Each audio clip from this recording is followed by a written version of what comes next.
Okay. Good evening, and welcome to the Committee to Whole meeting, Town of Qualicum Beach. Just want to acknowledge that we're holding this meeting on the traditional territory of the Coast Salish people, in particular the Qualicum First Nation. So I'll call the meeting to order, and there's only a few things on the agenda, but are there any changes to the agenda? Councillor Skipsey? I did want to report out on the meeting that we held with the Qualicum Beach Memorial Golf Course Board. Yeah. That will come up under when we talk about the budget. We'll report on that. Councillor Harrison? Should we do that maybe in a regular meeting, or is a committee of the whole okay? I'm just not sure about that. No, the motion was to report back on the 24th today. Yeah. Anything else? Ms. Farrella? Just for additional clarification, there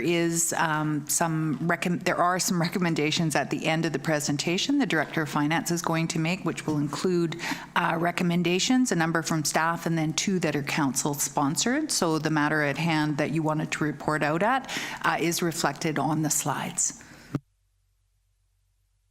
So then the agenda is adopted by consent. We have staff reports, and we'll start with planning. Mr. Sales. Thank you, Mayor Westbrook. The planning agenda for this evening is a presentation on Bill 44, Housing Statutes Amendment Act, which was adopted late last year. The staff did present on this at the November 8th meeting, and since that time, there's been a policy manual that was released and additional clarity in terms of the town's obligations to make changes over the coming time. So I have a presentation in the last 10 minutes or so, and then I'm sure there will be some discussion to follow. Let's see if my clicker, and it works from here. Wow, thank you. So a very concise summary of what Bill 44 does. Bill 44 essentially makes some minor modifications to the planning framework that municipalities will need to follow on a 5-year cycle, and makes some specific changes that municipalities must make according to a timeline that's specified by the province. So 4 dwelling units must be permitted on each residential parcel with specific criteria. That would include almost all of the town's single-family residential parcels. Reduced setbacks and parking requirements, increased parcel coverage and height, and no public hearings can be held for OCP-compliant residential developments in the future. We have some new development finance tools that were introduced by a complementary measure, which is Bill 46. And as I mentioned earlier, there's a new 5-year planning cycle that the town will now be following, along with all of the other BC municipalities. This slide is in the package, but I'll just briefly summarize what you see up on the screen here. So, as I mentioned, it's a new cycle that starts with adoption of a housing needs report. And that housing needs report will look forward and specify how many housing units the town or other municipalities will need over the next 20 years. These reports are sometimes generated by consultants, but they're very much data-driven, based on statistics from the census, housing, vacancy rates, and so on and so forth. So that will be done, and it has to be done by the end of this year. So that's the first step in the typical 5-year planning cycle. This first planning cycle that the province has specified is a little bit different because there's another layer of requirements within the first year. So by June 30th of this year, the town has to adopt changes to the zoning bylaw that would allow the 4 units on each residential lot and those other changes I mentioned earlier. So that's year 1.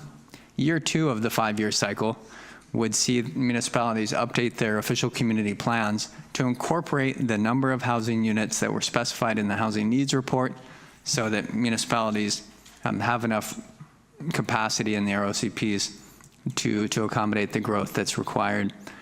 Year 3 of the cycle would then see that OCP translated directly into the zoning. So the province's philosophy on this is that the zoning should be essentially adopted in lockstep with the official community plan so that individual zoning amendments don't need to happen because the municipality has forecasted forward and pre-zoned for the amount of growth that municipalities will need over a 20-year period.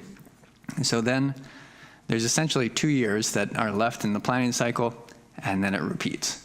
So that's the general framework that the province has now introduced as a requirement moving forward.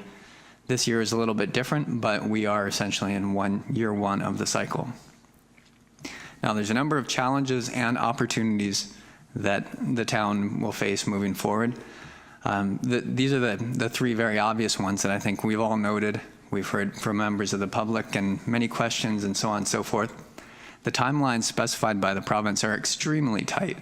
So when this was announced and adopted in late November, the municipalities were given advance notice that we would have 6 months essentially to completely revamp our zoning bylaws and make major changes to our OCP and development procedures and a whole lot of stuff.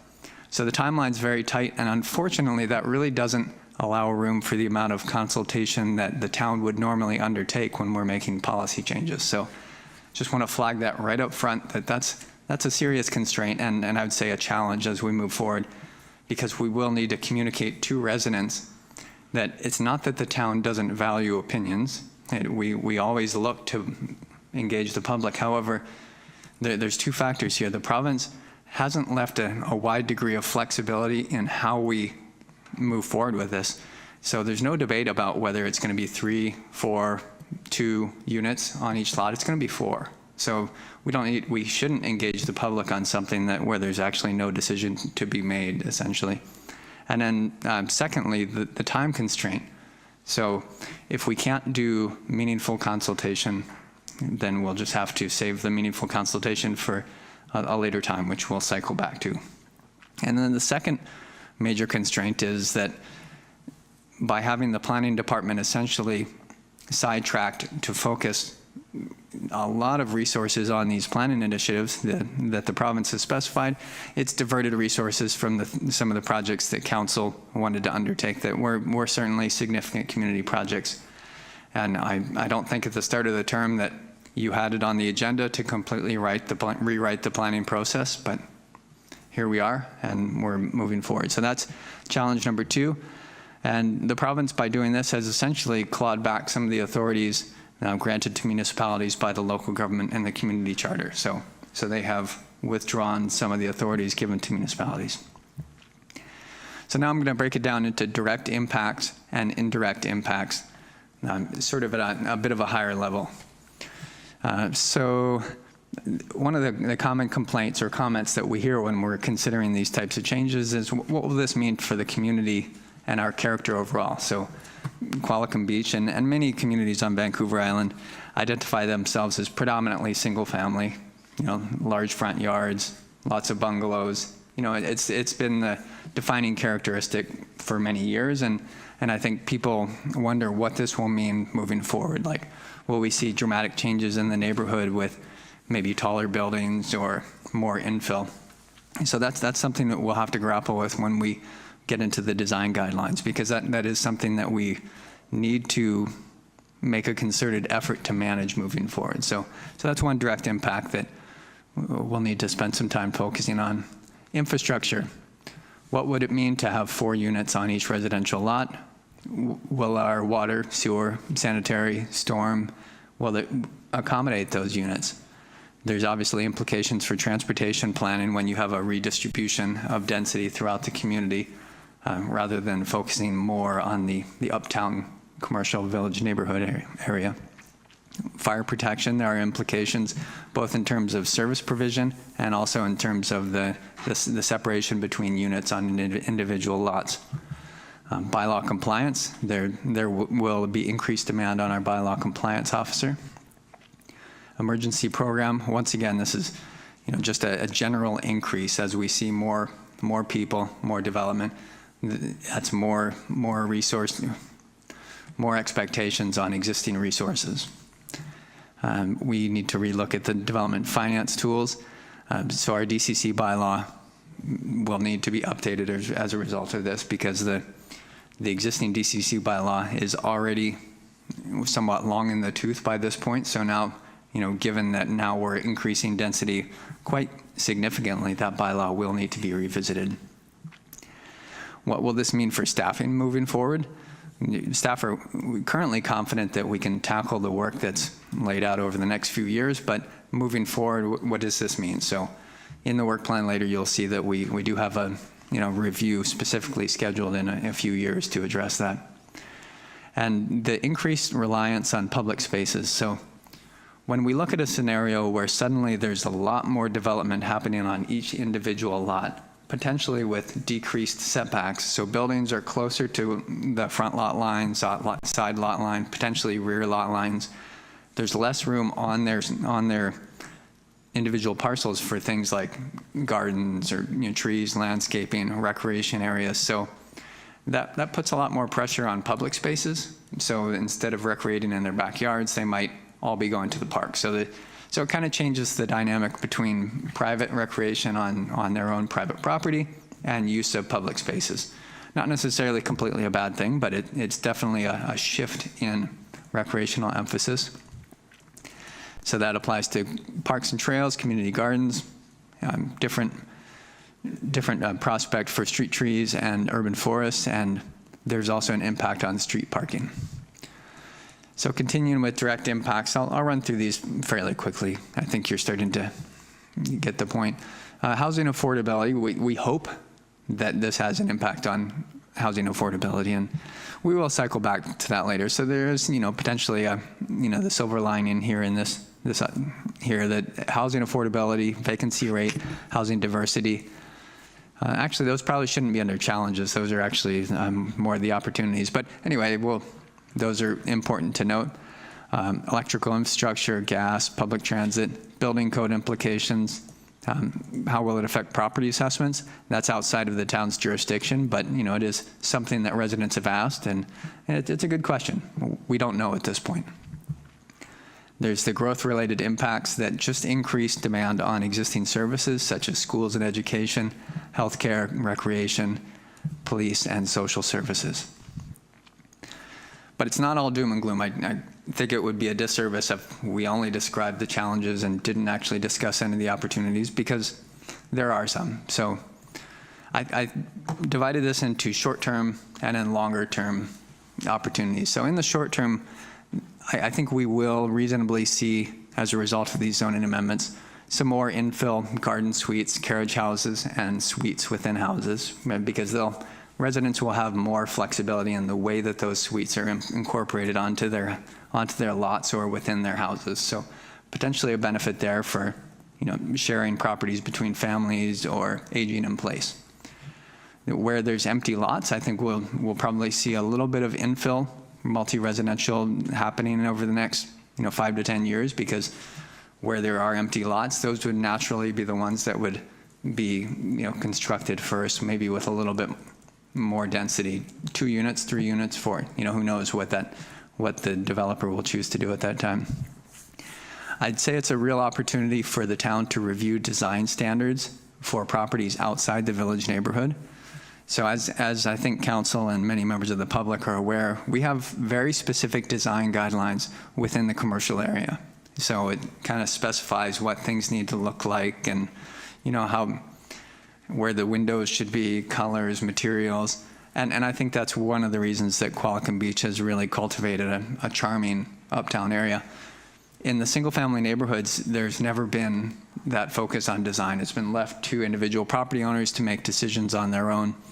And while that has resulted in a lot of really nice, tasteful stuff, moving forward, I think it would benefit the town to actually talk about what the character will be.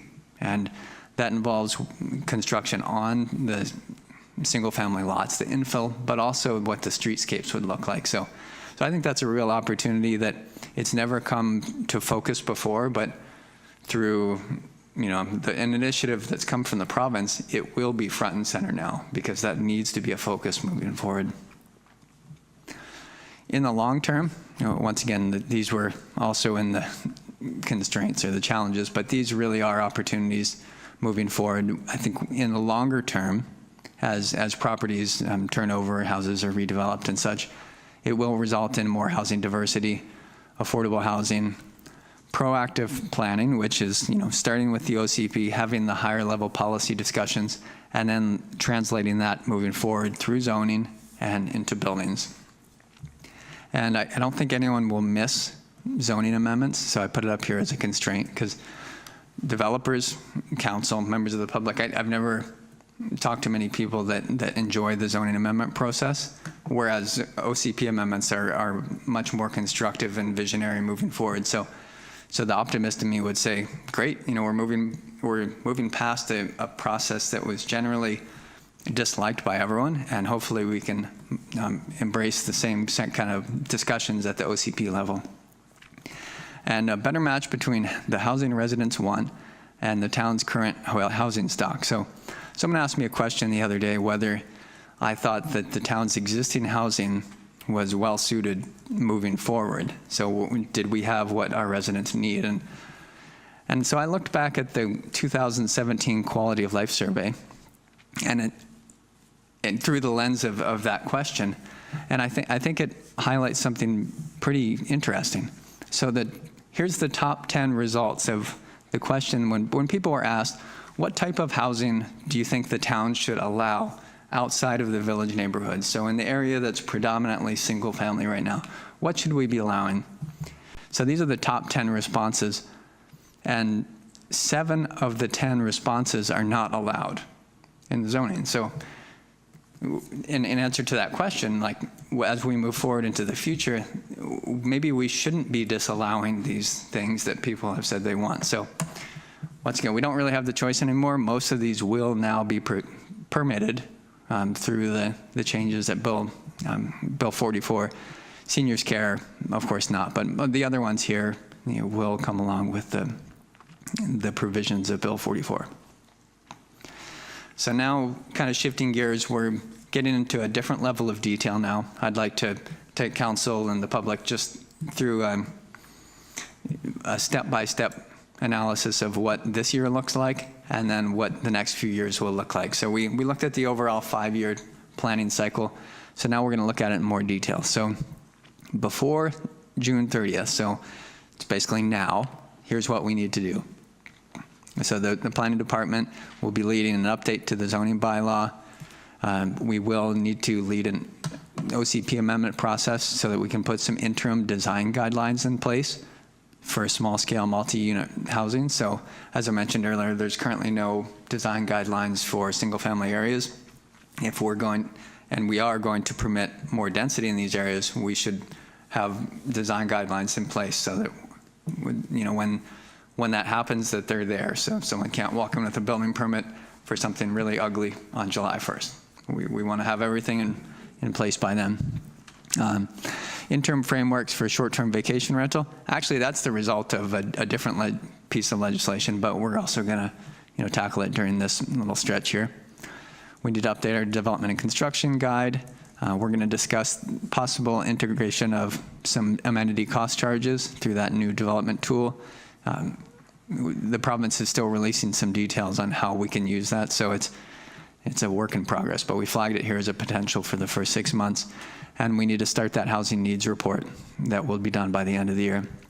Engineering team will be looking at it through an expedited review of our water, sanitary and storm utilities to make sure that there's no areas that we will not be able to service adequately with these Bill 44 changes.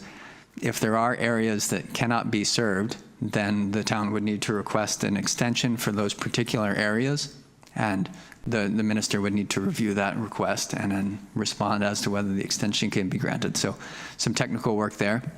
Also technical work to support the regional district in assessing the capacity of our sanitary sewer system to receive the sanitary sewer flow from the town with an increased density. Same goes for an analysis of hazard areas.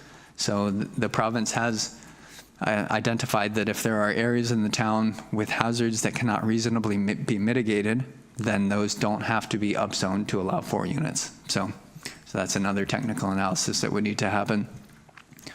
The engineering team will need to look at the traffic bylaw and other provisions to ensure that, with this increased reliance on street parking, that people actually have parking available on the street. So that, that gets a bit into the discussion about, is it okay to put rocks on the boulevard so that people can't park in front of your house? Well, not really if that's the only place that there is to park anymore. So we'll have to tackle that as a part of this. That also comes along with an analysis of our ditch infill policy. So we do allow people to infill ditches, but with potentially much less permeable area on individual lots, it really means that the emphasis needs to be on the boulevards in terms of infiltrating stormwater, and so we need to look at that more carefully. Corporate administration will be supporting all of this, so everything you see listed here, corporate administration is also behind the scenes supporting it. They will also need to look at the officer and delegation bylaw, because some of these processes don't work effectively if everything goes through the exact same process that they do now. So one of the best practices, or one of the recommendations from the province, is a change to some of the delegations of authority. And as I mentioned earlier, communications will be very key in this first stage, because people will wonder, town, why are you making all these changes without asking us what we think? And as we discussed earlier, there's very little time, and there's very little choices in terms of deciding to do different things. Like the province has already made many of the choices for us. So it's fine-tuning it, and in a constrained period of time, we need to be very diligent in taking the steps forward to meet that timeline. The second half of the year, we're going to be reporting to the province on any areas we've exempted from the small-scale multi-unit housing zoning. We'll be finishing the housing needs report. We'll be reviewing our development application fees and procedures bylaw, amenity cost charge bylaw, and I haven't gotten to that stage yet, but basically 2025 is the year where we will be doing an OCP review to comply with the implementation of the housing needs report. It's also something that people have been looking for, so everybody who's been waiting for an official community plan review, I think next year is going to be the year for it. It flows perfectly into the province's 5-year work plan. So if we're going to do that in 2025, we would like to precede that with the quality of life survey in 2024, which would be so late this year, we would be proceeding with that. 2025, that's the OCP review. We would, it remains to be discussed, but I think it would logically have a primary focus on housing, because we do have a 1-year timeline to complete that OCP review. So it can't be an exhaustive, all-encompassing review of the OCP within that timeline. We would be reviewing the design guidelines that were adopted in a relatively expedited process this year.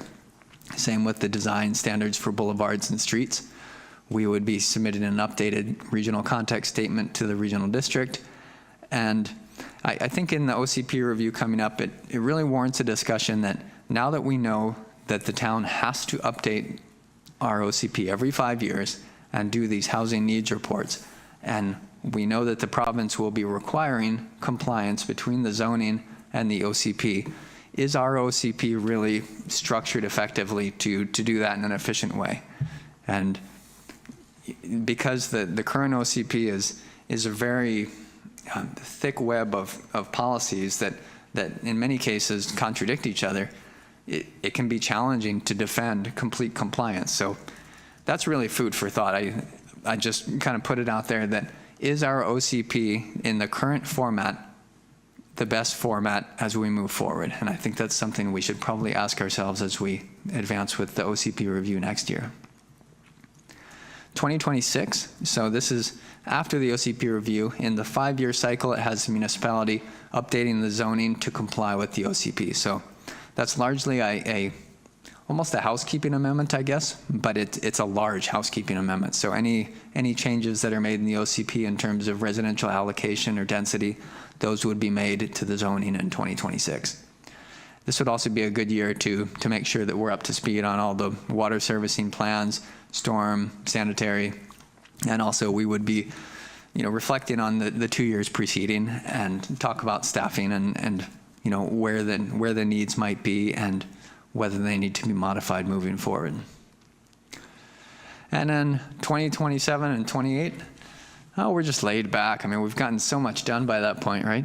No, that's where we try to squeeze in all the other stuff that we normally would have been doing in a kind of normal work plan. So things like the Parks and Green Space review, reviewing community amenity contributions, DCCs, ACCs, tree protection bylaw, wildfire mitigation, kind of underway here, but we'll need a review later.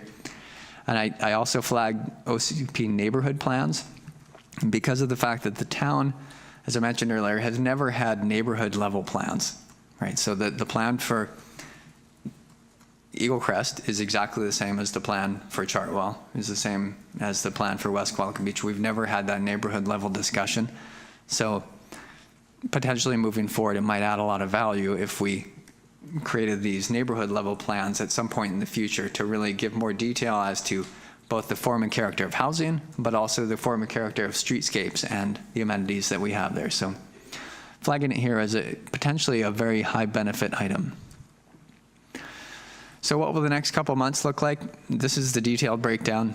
This is also in the memo, so I won't repeat everything here, but what I would like to flag overall is that when you work yourself backwards from the June 30th deadline and you kind of lay out some of the council meetings that we have here, May 29th is kind of late in the game. There is one council meeting between that and June 30th, but we forecasted May 29th just to be on the safe side. So May 29th would be adoption of the zoning bylaw. Moving back from that, essentially we've put down here that you would be reading the zoning amendment and the OCP amendment 3 times, which is completely within council's jurisdiction. And what that does by compressing the reading cycle into that meeting, it frees up more time because we only have February, March, and April to work out all the stuff that we talked about earlier in terms of interim design guidelines, exactly how the zoning will be updated. A lot of that like nitty-gritty behind the scenes work, it's going to take a little while. And so if we don't compress the meeting cycle in terms of reviewing and adopting the zoning bylaw and OCP within those 2 meetings, then it just reduces the amount of time we have to do the homework in the next 3 months. So that's the draft timeline before you. Are there any questions? Thank you. Thank you, Mr. Sales, for that very detailed report, and it shows how busy staff is going to be in the next couple of years. Any questions to staff? Councillor Harrison. Yeah, so in November of last year, the provincial government announced they were going to start an RFP process for pre-approved designs. And in December of last year, Minister Fraser at the federal level mentioned he's going to be doing pre-approved designs.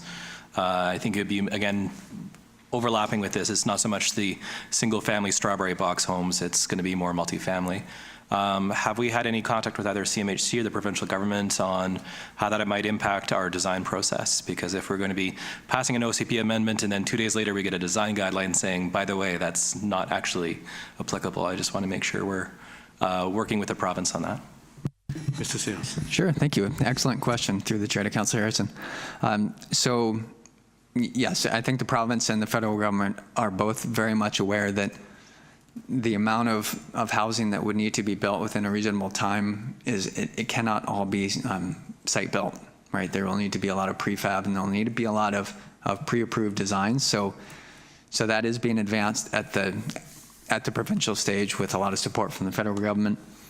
We've had some discussions with them, but I think one important point that I've discussed with a number of colleagues on Vancouver Island, both in the planning world and also economic development world, is that the prototypes that might be very successful here are not necessarily the same prototypes that are going to be very successful in the context of, say, the Lower Mainland or some other areas in BC. So I think what we'd like to do is be prepared for their template kind of multifamily concepts, which it essentially would be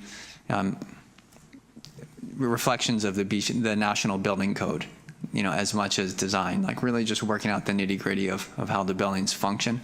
But for Vancouver Island, some of the really appealing concepts that I've heard have to do with like pre-approving little granny suites that can be put in people's front yards, or pre-approving suites that can be integrated into people's garages. Because what do we have a lot of on Vancouver Island?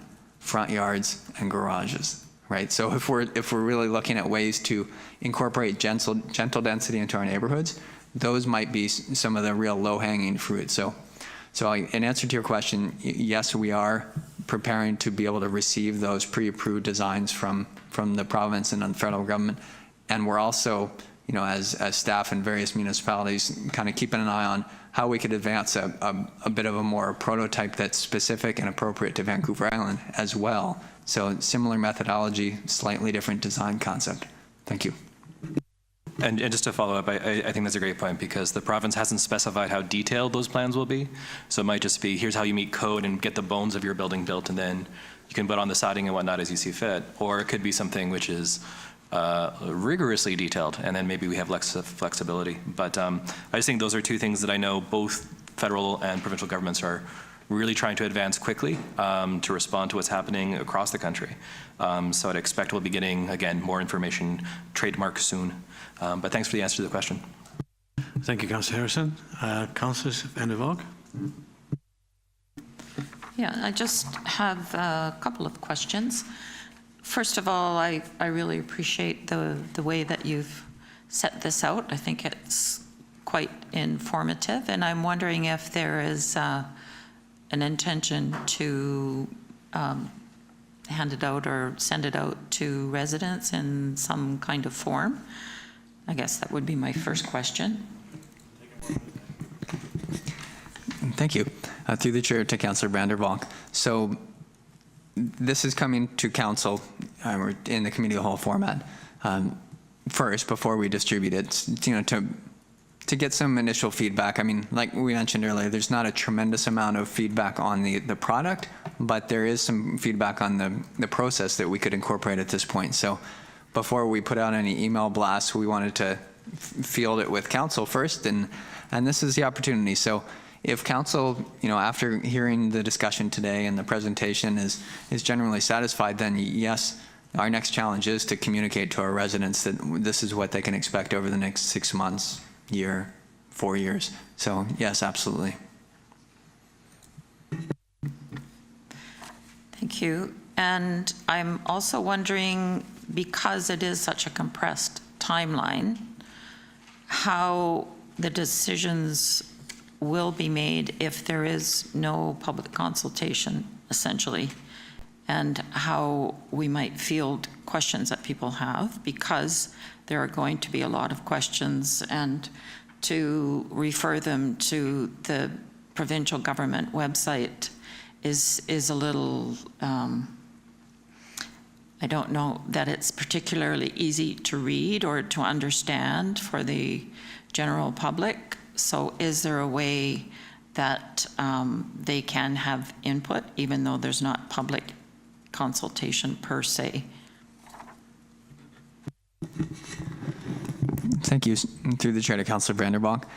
That's one of the questions that our communications team would be looking at, because there isn't an opportunity for them to have meaningful feedback on many aspects of what we're doing.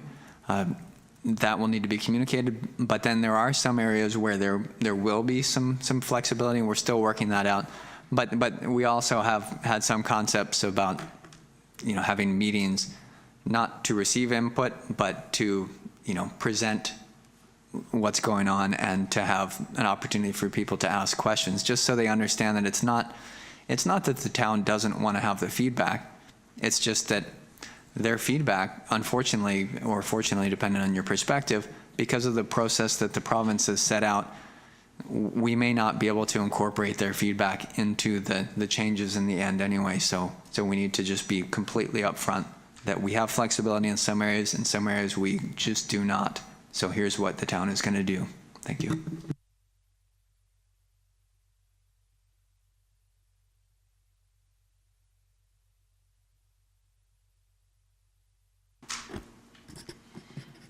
Just as a follow-up to Councillor Petronella, that I'm also concerned on the last slide under task for February, March, and it says participants will include staff and some members of the Advisory Planning Commission and the OCP Review Steering Committee.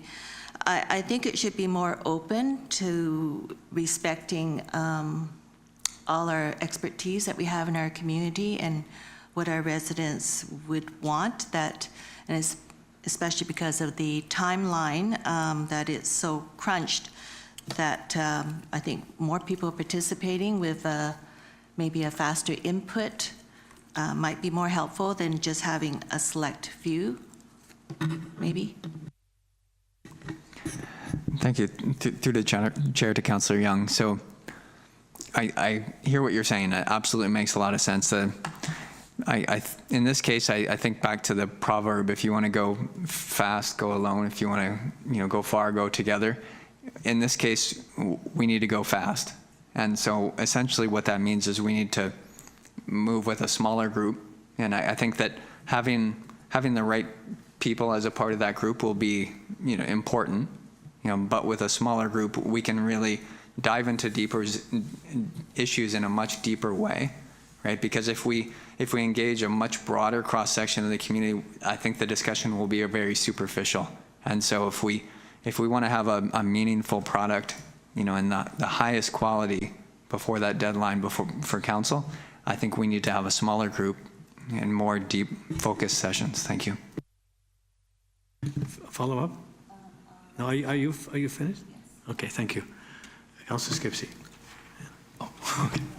Thank you. Well, I think a lot of my questions were answered in the presentation. Obviously, I am always concerned about stormwater and moving water and ditch infill and all of that. But I wondered if anybody from the town, and maybe this is the opportunity to talk about it, but would be attending the UBCM Housing Summit that's happening on February 13th and 14th.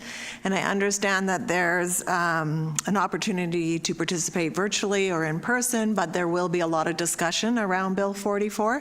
And I think it would be worthwhile for someone, either council and or staff, to be part of that.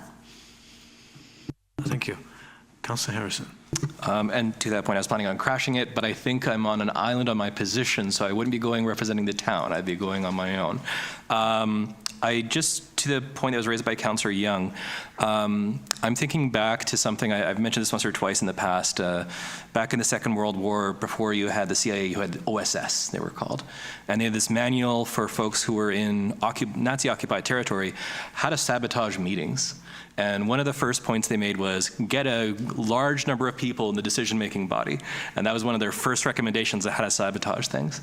But I do think that Jean has a great point that there's a lot of people who have expertise. It'd be great to hear from them. So I think maybe as a middle ground, if the direction from staff I don't disagree with, but maybe we should publish some of the questions that are being asked of that group and if there's any background materials. So if folks do have that background, do have that professional experience, they could submit their feedback through email. They still get to have input, but we don't get the meeting with 30 people each taking their turn responding to the questions in that individual session.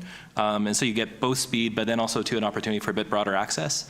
That might be a bit of a compromise between the two positions before we open up to 15 people, and forgive me for my experience, those sorts of size of meetings. And I'm one group in particular, which I won't name, best of intentions, very bright, capable people, but there were just too many, and we didn't get a lot done as a result because everyone had ideas, and then, an hour and a half has passed, see you next month. And so I'm just suggesting maybe for staff, if that's something that's workable, and maybe put on our website or just on social media or something, and if folks want to have input, great, and we might get the best of both worlds.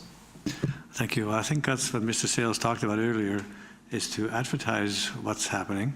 And this town, the folks in this community are not backwards coming forward with their opinions. So I'm sure we'll get their ideas and what the things they don't like or do like. So I think there's nothing much further to add to that. I think in general we agree with your synopsis. Anyone from the gallery have a comment? Okay, go ahead. Come on, Susan.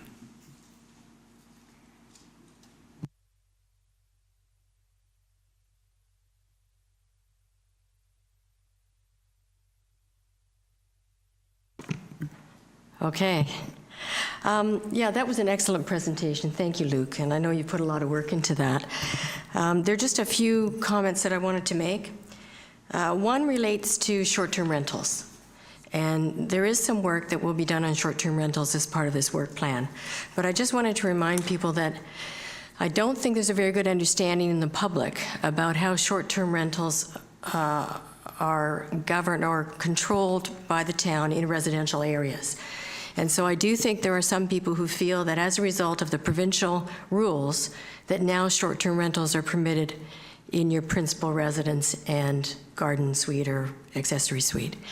And so I do think the town, on a fairly short-term basis, needs to communicate what its position is, so that there's no confusion in the community about what applies here in Qualicum Beach. The other aspect of it is public engagement, because, over the last couple of years, short-term rentals have come up from time to time, and I know that we were waiting until there was sort of this legislation that came through from the province to see what the provincial position was. And in the short term, certainly the first 6 months, there's not going to be a lot of time for public engagement. So if the town maintains its sort of status quo position, prohibiting residential short-term rentals, then I think you need to give some thought to whether at a later stage there is public engagement and discussion on this issue. On the OCP process and the timelines that we're dealing with here, I am concerned a bit with the scope of the review. I understand fully the time constraints that we have. But I do think that we need to be very clear what the total process is. And in the first 6 months, sure, we don't have a lot of room to move there. But what we cover later on, and we will start the regular OCP process in the fall with the quality of life survey, and then go full bore on it in 2025. But I am a little bit concerned if we focus it solely on housing. If we do that, then when do we ever review the other aspects of the OCP? Are we now then waiting till 2029? And I think that's too long for some of these other areas. I also think that if you want to look at potentially restructuring the OCP and simplifying it, and how we might change that document, then I'm not sure that you can do that unless you deal with the totality of it. So I think, in some ways, some of this is going to be evolving, but I do have a concern if we limit everything to housing and we don't consider some of the other areas. I think we're going to end up with an OCP that may be even more inconsistent in areas than it is now. So there has to be some consideration of other aspects. And I would like to see, I think, if at least the quality of life survey would not be focused solely on housing. Through all of this, I do wonder, being on the OCP steering committee, where we fit. I know we're mentioned here as far as the charrettes go, but I do think we need to clarify what the role of the committee is going forward. Certain expectations were raised when this committee was struck. There was people were under the impression we were going to follow much the same procedure as we did in 2016, 2018, with the exception of moving the quality of life survey up. Obviously, that's been thrown in disarray with this. But I do think we need to be clear for the public, clear for the committee members, and for council as well, as to where we're going to slot in this whole process. There's a lot of bylaws and policies that are going to have to be looked at. My view is that some of these that are sort of on our work plan at a later stage are probably going to have to be looked at an earlier stage.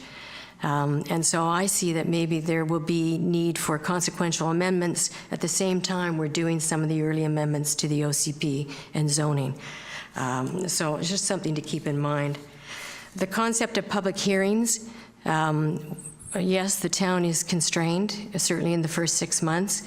But one thing that might be might be good to point out to the public is that the town is actually prohibited from holding a public hearing if that amendment is solely focused on implementing those zoning changes in the small scale multi-unit housing legislation.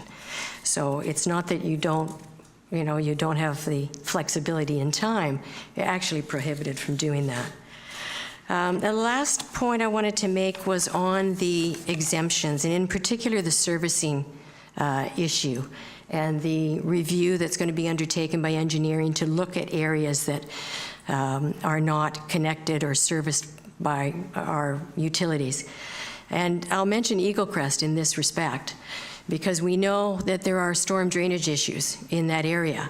And I don't know, because I don't know the technical aspects of it, but I don't know, what the bar is to determine whether an area is not properly serviced. But, that is something that obviously residents are going to want to know about fairly early on. And I just hope that we're going to be in a position where residents are advised. I know there's a procedure to follow with the province, but, we're going to want to know the results of that review and whether there are particular areas like Eagle Crest that are going to be detrimentally affected. And that's it. Thank you very much. Well, that's quite a bit. So, Mr. Sales, if you want to respond now, that's fine. If you want to think about it and provide a more detailed response later, that's okay too on some of the questions.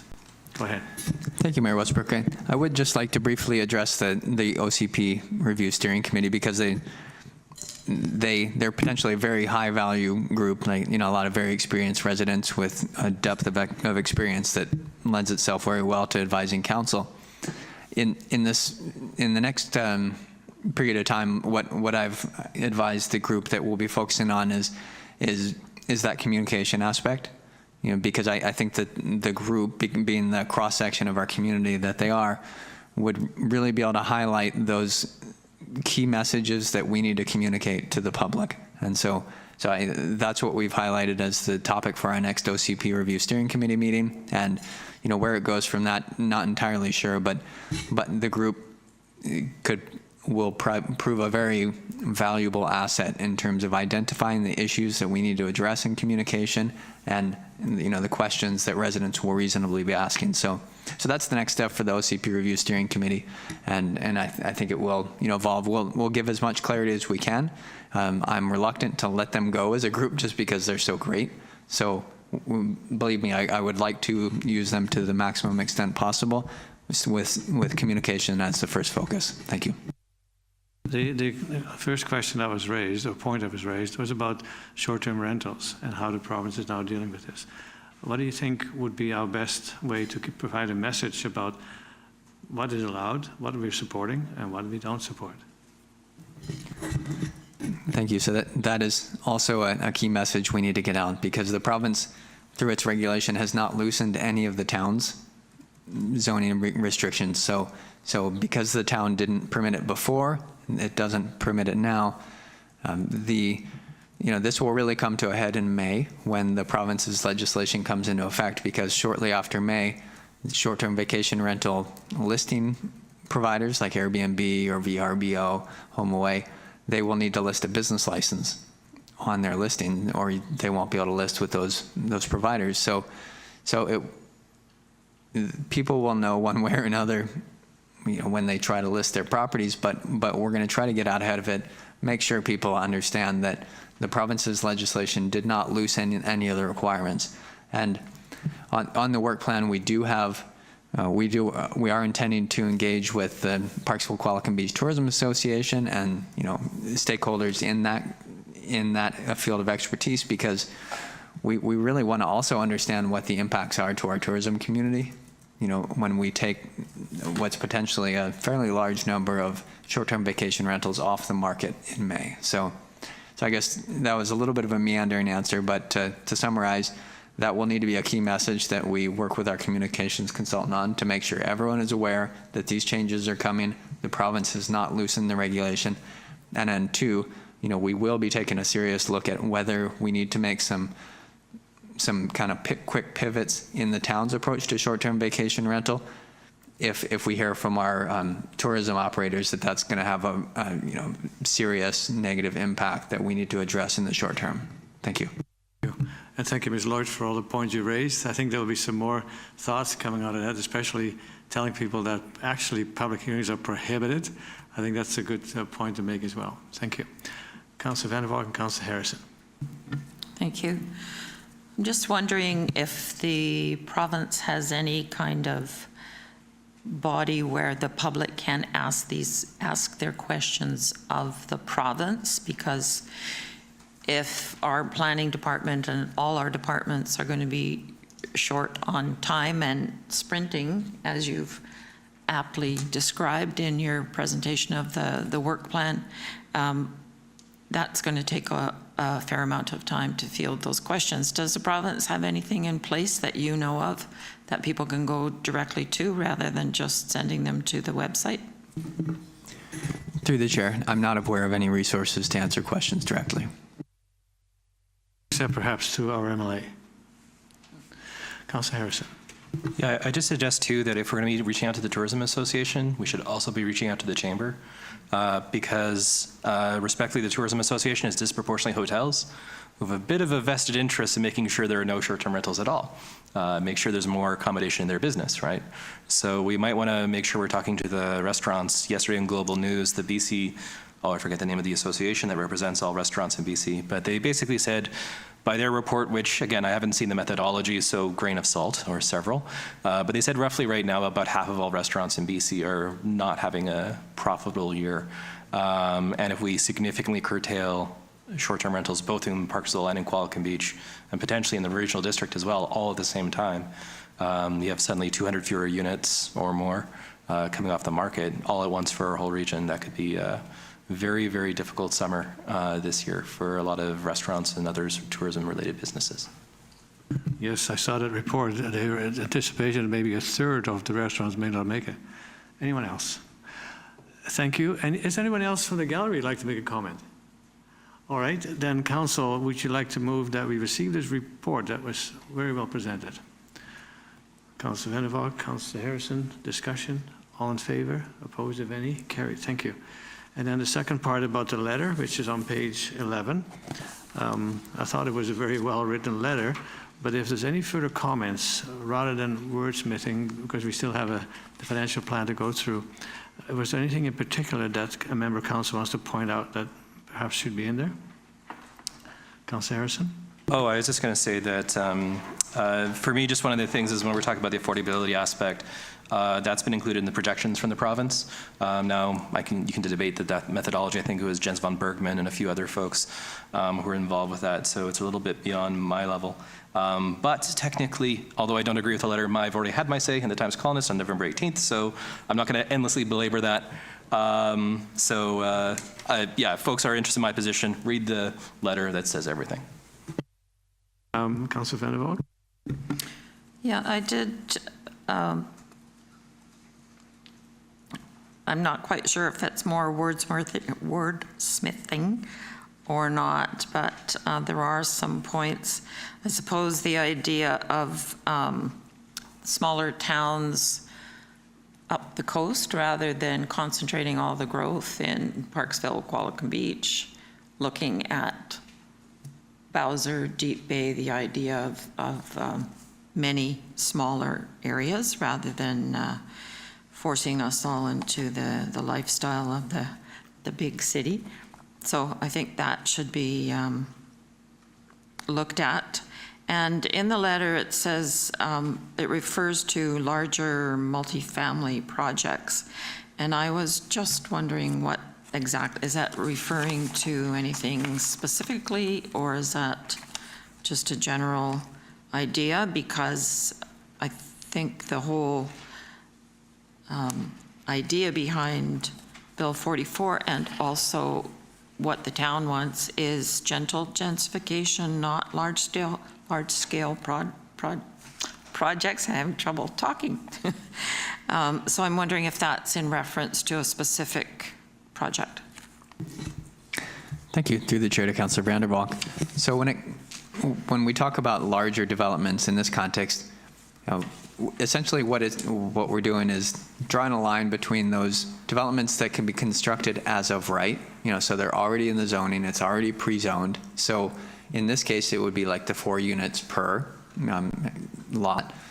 When you get to larger developments, that means developments where they need to assemble multiple parcels, right? And in some, there's been some very good arguments in the planning and development community that one of the unintended consequences of increasing the density on every lot is it could have an impact and make it harder to assemble parcels to consolidate and create a single larger project. So in the context of Qualicum Beach, that would be anything from project with two parcels where they're building 4 units or 6 units or 8 units, or, we don't see a lot of very large scale things. So put large in quotation marks and think about it in terms of what we've seen in the town. So we're not talking about large scale, like, big city type projects, just projects that require multiple lots that would, be maximizing the density within the constraints and the design guidelines that we have. Thank you. Councillor Skipson and Councillor Young. Okay. I just have a couple of comments, and one, I think the letter should be addressed to the Premier, and then maybe that would be reflected in the motion that we adopt. Under the invitation for discussion, we do say we extend an invitation to you and the Minister of Housing, so I'm thinking that that's the direction we were headed.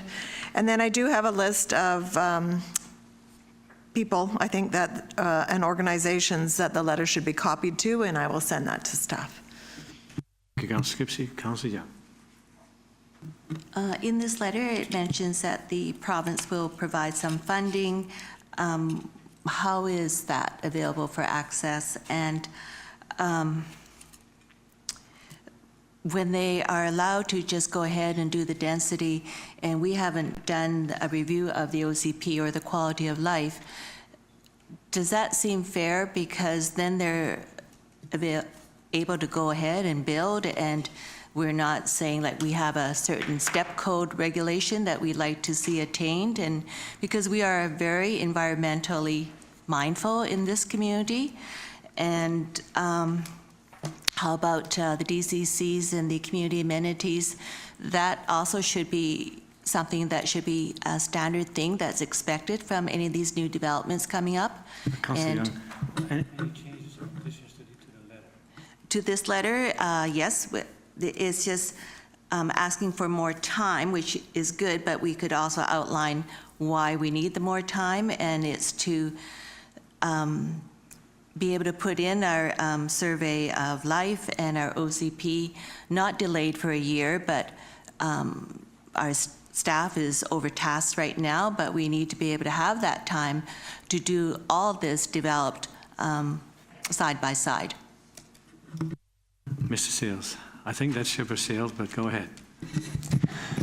Thank you. Well, that's good feedback. We can try to incorporate a little bit more in there, to make sure it's very clear that the process that we had wanted to follow would have an OCP this year, so we can deal with these larger policy issues first before proceeding with the zoning amendment. So I think that comment would be great. I think it would be helpful if you could put that in writing as well, so that we have feedback from individual councilors, with the specific kind of wordsmithing changes that you might like to see in the letter, and then we'll assemble those into something hopefully coherent and then send it off. Thank you. And as Councillor Harrison said, he wrote a personal letter. Each member of council can do that. Our residents have a right to know what members of council think. I have no objection that we send this letter as a town organization with the staff leading that, but I think if individual members of council feel they have a specific point to raise with the minister, I think there's no restriction. We're not going to be like the provincial government saying no hearing, you can't disagree with us. We're going to allow people to speak their mind on this. And I think this letter, I think, is a very good start. I think it should be addressed to the Premier and the other organizations that we can send this to. But this is an ongoing thing. As a matter of fact, we're still getting changes now. There's still being changes made to this legislation and some of the interpretation, some of the regulations. So we have to draw the line somewhere and say, okay, let this go. And if we hear of more change that we don't like, we can respond again. But tonight, I think we should, my opinion, it's not 100%, but I would put in, I wanted to put in something about why not develop more in the electoral areas, which are almost like municipalities. But nevertheless, this is the minister who decided, and just the tone of how it was decided, I don't think they're really going to change anything, what we think. But I think it's good for them to hear our opinion, and we'll do it politely and respectfully and very aptly as far as our local areas.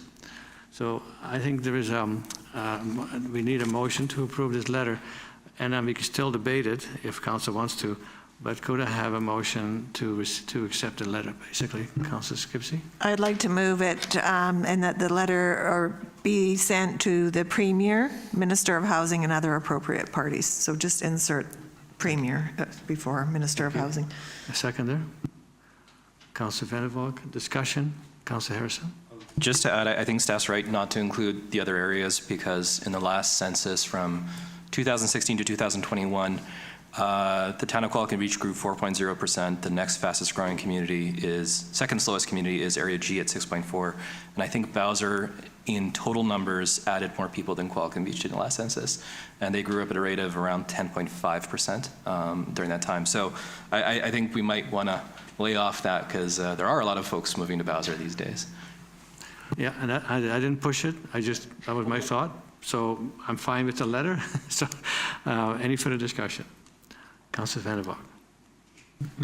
So just for clarification, are we then talking about this is the letter that we want to send, or are we going to do any I'm having trouble with that. Wordsmithing. Wordsmithing. Right.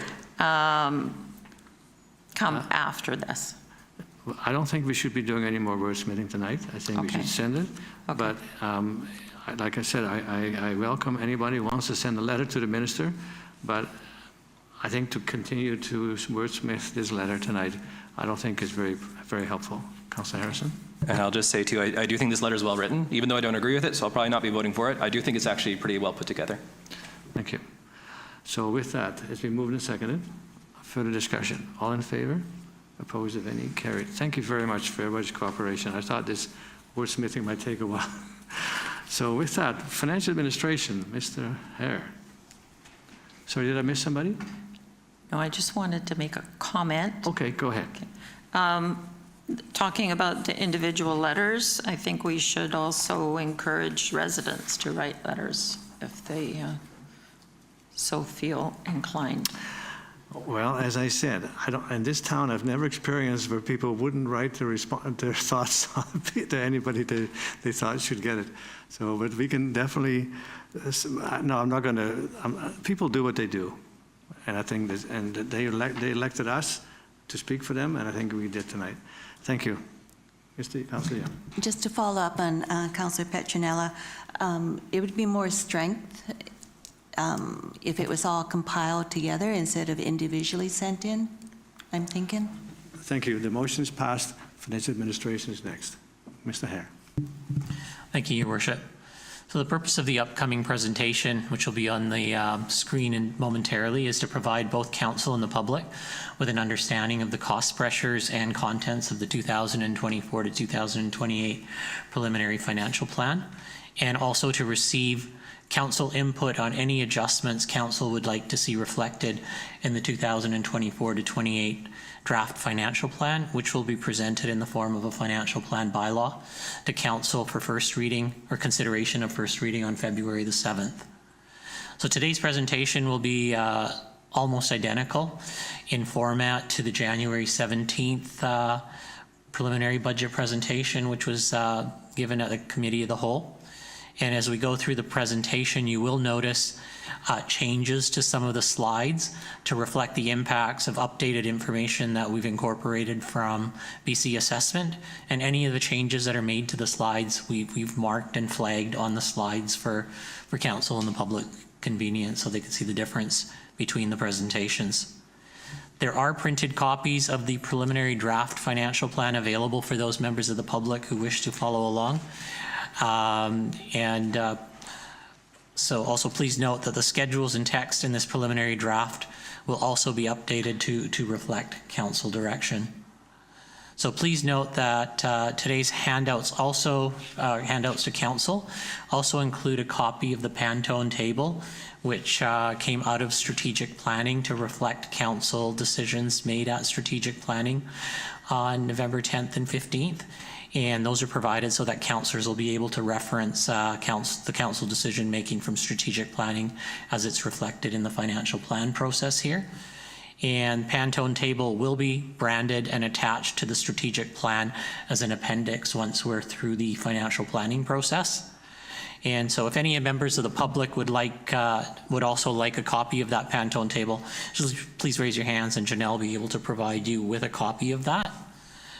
And following the presentation, staff will also be proposing a number of recommendations at the end of this presentation just to ensure that strategic planning decisions are aligned with the financial plan incorporation of those decisions. And there will also be 2 council-sponsored recommendations for consideration at the end of the presentation. So the updated format of the detailed 134 or so page financial plan document marks the second year of a multi-year process in working towards earning the GFOA Distinguished Budget Presentation Award. And to earn this award, budget documents have to adhere to strict program criteria and excel as a policy document, financial plan, operations guide, and communication tool.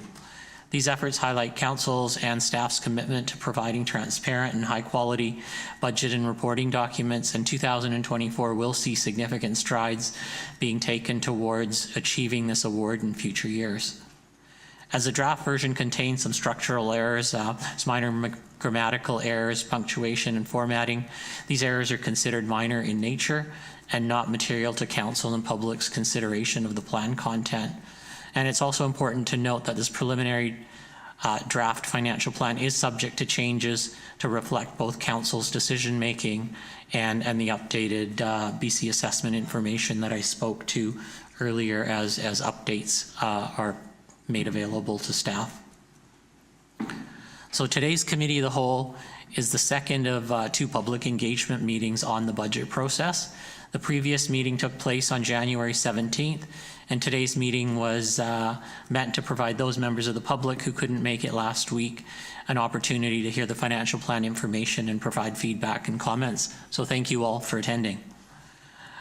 Corrections and content adjustments resulting from council direction provided up to and including first reading of the financial plan bylaw, which will take place on February 7th, will be incorporated prior to the second and third readings of the financial plan bylaw, which will take place on February 28th. And at this time, both council and the public will be reviewing a refined and polished version of the financial plan document. In addition to providing comments in person at the Committee of the Whole meetings, we welcome comments and questions by email. So in case you don't think of something at today's meeting, you're welcome to email it to us. Reference materials for the 2024 to 2028 financial plan process and a copy of the preliminary draft financial plan are available on the town's website. And later in the presentation, we'll just be guiding you through where you can find those on our website so you can easily navigate to them. The next few slides here are more for the benefit of the public to follow the flow of the draft financial plan. As council is well aware and has seen a lot of this information numerous times. So as such, I'm going to review this material at a very high level and moving forward with that material. Page 8 of the financial plan highlights community characteristics of the town in terms of livability, industry, employment, and population. And then moving on, in the budget book, we have a section on governance in the town, and that the governance is provided by mayor and council. Currently, mayor and council are elected for 4-year terms, and the current mayor and council were elected in 2022. The chief administrative officer reports directly to mayor and council and leads a team of employees responsible for providing recommendations and policy advice to council and coordinating the day-to-day operations and activities of the municipality. Strategic planning is a core responsibility of council and it is fundamental to good governance. So in addition to advancing strategic initiatives, council must also ensure that regulatory obligations are met, core services are delivered, and systems, processes, and citizen services are maintained. Council adopted its strategic plan for 2024 to 2028 in December 2023, following 2 public strategic planning sessions held on November 10th and November the 15th. A copy of the approved strategic plan is included in the draft financial plan on pages 12 to 15, and council reaffirmed its 6 focus areas during strategic planning, being housing, good governance, economic prosperity, community health and well-being, climate change, and progressive infrastructure. And these are for the 2024 to 2028 planning period. The draft financial plan proposed is based on maintaining the delivery of services in alignment with these 6 focus areas. Every year, the municipality is faced with the challenge of balancing the budget as mandated by provincial legislation. This means that the annual expenditures must be equal to revenues, and this is a legislated provincial requirement. In order to balance the budget, the level of services required to meet expectations of the community must be balanced against realistic taxation and user fee levels. Local governments can incur debt to pay for large capital expenditures or acquisitions, but they cannot incur a deficit or use debt to pay for the day-to-day operations or the operating budget of the town. The budget is prepared annually with the following principles in mind. First and foremost, fiscal responsibility. The budget is built with a long-term view in mind. This ensures priorities are pursued in a financially sustainable and resilient manner to consider external economic conditions. The town also aims to keep property taxes, utility fees, and other user fees affordable. So each year, these revenue sources are reviewed with affordability in mind. Comparisons with other local governments are reviewed to provide context while understanding our unique and local circumstances. Reserves are also used to smooth out volatility and to provide funding for future and large-scale projects and infrastructure replacement. The town also takes a careful and strategic approach to debt management.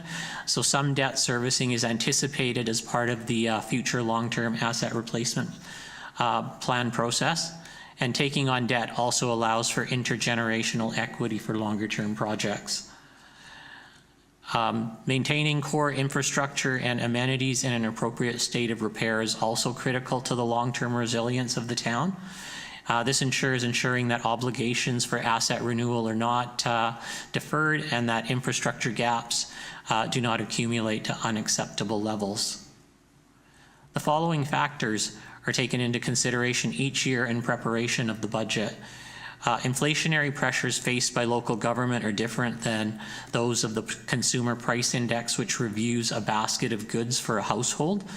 The items used in providing local government services are quite different from those that are consumed by a typical household, and therefore the pressures impacting local government costs can be quite different from the CPI. Wages and benefits costs. The town also has an contractual obligation based on the collective agreement, which drives annual wages and benefit costs. And workforce planning and the organization capacity reviews are done on an ongoing basis to ensure human resources capacity is being used effectively to provide services required and expected by the community. Recommendations are made to council on an ongoing basis to keep human resources aligned to meet service level expectations. Fees and charges are also reviewed annually to help keep fees current and inform the budget process cycle. The municipality faces a growing infrastructure renewal requirement, an asset management replacement plan which identifies the infrastructure funding gap is in its final stages of development, and as I'd mentioned at previous meetings, will be provided to council in the first quarter of 2024 for consideration. Strategic initiatives, operating projects, and studies are developed through the strategic planning process and the budget process. So strategic initiatives are funded through the Strategic Initiatives Reserve and through available grants. Commencing in 2023, council made a decision to contribute $250,000 annually to a strategic initiatives reserve, and then the strategic initiatives reflected in the plan are funded from that reserve in combination with grants and other funding sources as they may become available. And in prior years, this contribution was used to fund operating projects. So operating projects going forward will be brought forward for council consideration for approval through the accumulated surplus. Financial stability is key to the health of the community. So implementing a framework is key in mitigating and managing overall risk, meeting the challenges of infrastructure investment, and providing effective levels of service for assets and operations. So the financial framework for the town includes or begins with the OCP, which is a community's vision for the town, And then council's strategic plan is the path by which the community vision is advanced. So the strategic plan identifies focus and strategic initiatives in support of the community vision. And then through the budget process, council allocates resources for those priorities through the financial planning process. And the staff reports out on progress through the quarterly and annual reporting process. The financial framework for municipalities is quite different than that of a typical household. So for some households, financial stability might be comprised of addressing daily lifestyle maintenance. So it might be about covering food, entertainment, clothing, travel, and medical costs.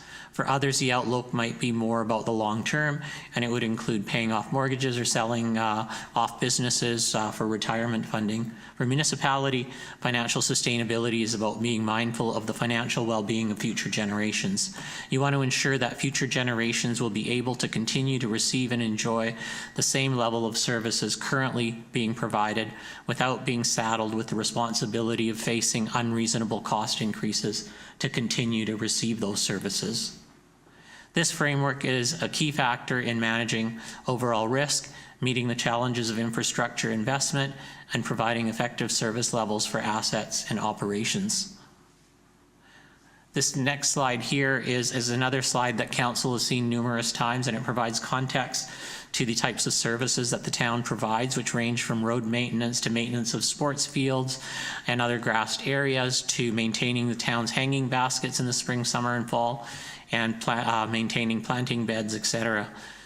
Services provided by the town will be discussed in more detail during this presentation as the directors go over their service review plans in the presentation. This illustration also identifies services that the town does not provide directly but contributes to, such as policing, garbage and organics and recycling collection, regional parks, the Vancouver Island Regional Library, and public transit. Other services that the town does not provide directly or does not provide include education, healthcare, and maintenance of highways. These services are provided by other government agencies. So the following three priorities were addressed in guiding the town's financial planning and resource allocation for 2024. To ensure that the town remains resilient and forward-looking, the 2024 budget includes an increase to the annual investment to reserves. This move supports sustainable replacement of assets that have reached the end of their useful life. It allows for investment in new assets to align with the town's growth and development needs, and also addresses the infrastructure funding gap. Recognizing the importance of mitigating risk, the budget also allocates sufficient funds for insurance and legal services. In keeping with the commitment to maintain existing service levels, the proposed budget addresses cost increases for materials and existing labor resources, including increases in premiums for benefit programs. Contractual and policy-driven increases for QP and exempt staff are also addressed in the proposed financial plan. The recent government, the provincial government housing announcements that we talked about earlier in the committee of the whole today will require an immense amount of effort to ensure that bylaws and procedures are aligned with the new legislated requirements. So the 2024 budget accommodates adequate resources to meet these demands as well. Staff have taken a comprehensive and collaborative approach in the development of the budget. So a thorough line-by-line review of every budget account took place during the budgeting process, and staff sought out opportunities for reallocation of existing budget amounts and efficiencies in addressing required increases. Non-taxation revenue budgets were also reviewed and adjusted to increase non-taxation revenues wherever possible to mitigate or reduce the impact of property taxes. Council allocates resources for capital infrastructure and asset management priorities through the annual budget process. The town owns in excess of $210 million in assets. Assets are used to provide services and must be maintained and replaced at the end of their useful life so that residents can continue to receive services that they need and enjoy. The renewal and replacement of assets is funded primarily through the Asset Replacement Reserve, and the town's contribution for investment in new assets gets funded from the Asset Investment Reserve. Both of these reserves were established in 2023 to provide transparency in the funding for capital expenditures. As you can see, the text in red on this slide, the explanation regarding the budget provision to increase the annual contribution to the asset reserve by $50,000 in relation to funding a capital expenditure provision for accessibility initiatives has been modified in today's presentation to provide a little bit more clarity. So this provision is included in the financial plan following council direction from the November 10th strategic planning session, whereas a recommendation to council will follow for clearer direction at the end of this presentation. But essentially, it called for a $50,000 increase to the reserve, asset investment reserve, to fund accessibility initiatives. Not unlike most municipalities across Canada, the town also has an infrastructure funding gap that it must address for sustainable replacement of its asset infrastructure. The town will be bringing forward an asset replacement financing strategy in 2024 as well for council consideration on how to address the gap in future years.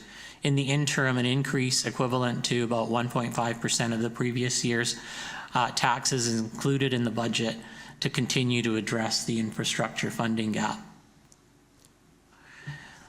This slide provides further information on the infrastructure funding gap. So it basically is showing the required replacement cost of assets each year over the next 5 years, the relationship between the annual amount required to replace town-owned assets and the annual amount of funding being put away to pay for the replacement cost of assets. So the stacked bars in this graph represent the capital expenditure required each year to replace assets at the end of their useful life. The different colors in each bar represent the asset category in which the replacement was required in each respective year. The horizontal brown colored line across the top represents the annual average cost of replacing infrastructure over the next 5 years, which works out to about $5.2 million a year.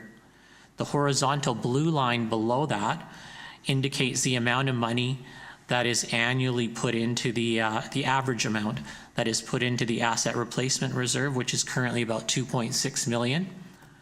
The difference between the two lines represents the gap in funding for sustainable infrastructure replacement, which is believed to be about $2.6 million per year. If left unaddressed, the infrastructure funding gap will eventually result in depleting reserve balances down and lead to the deferral of replacement of assets, resulting in higher overall costs, emergency repairs, and increased risk of failure of assets and disruption in services due to a lack of sufficient funding. The town workforce is comprised of exempt staff, CUPE employees, paid on-call firefighters, and a variety of program contractors. Policing is provided through a provincial police contract for the RCMP. The staff complement is gradually increasing in line with changes in the operating environment and added responsibilities and services and public expectations. The proposed 2024 budget includes budget provisions for the following positions, which have been approved by council to address added responsibilities and public expectations.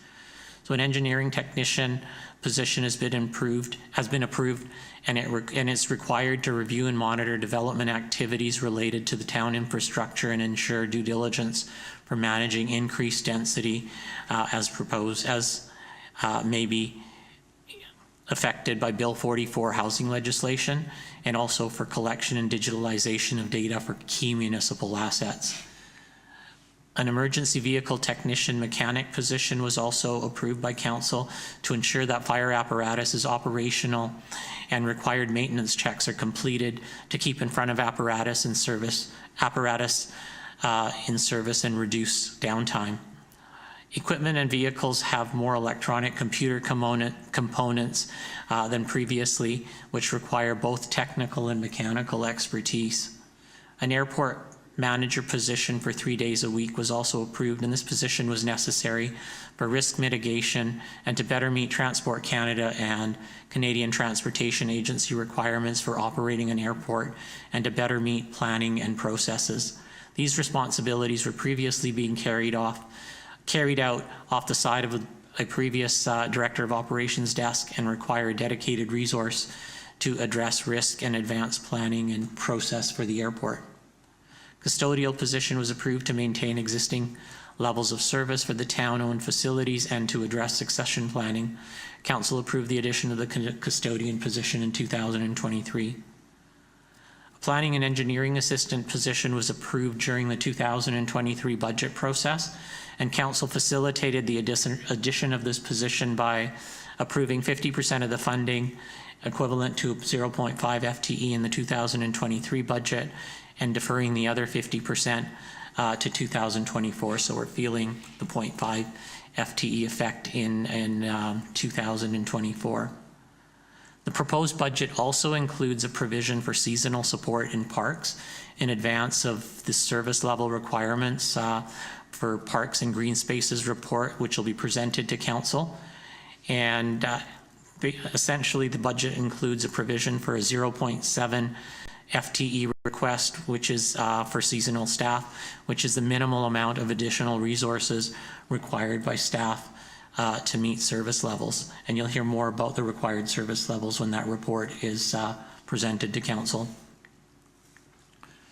Contractual obligations include a 2% wages budget provision for CUPE employees and a consumer price index-based increase for exempt staff.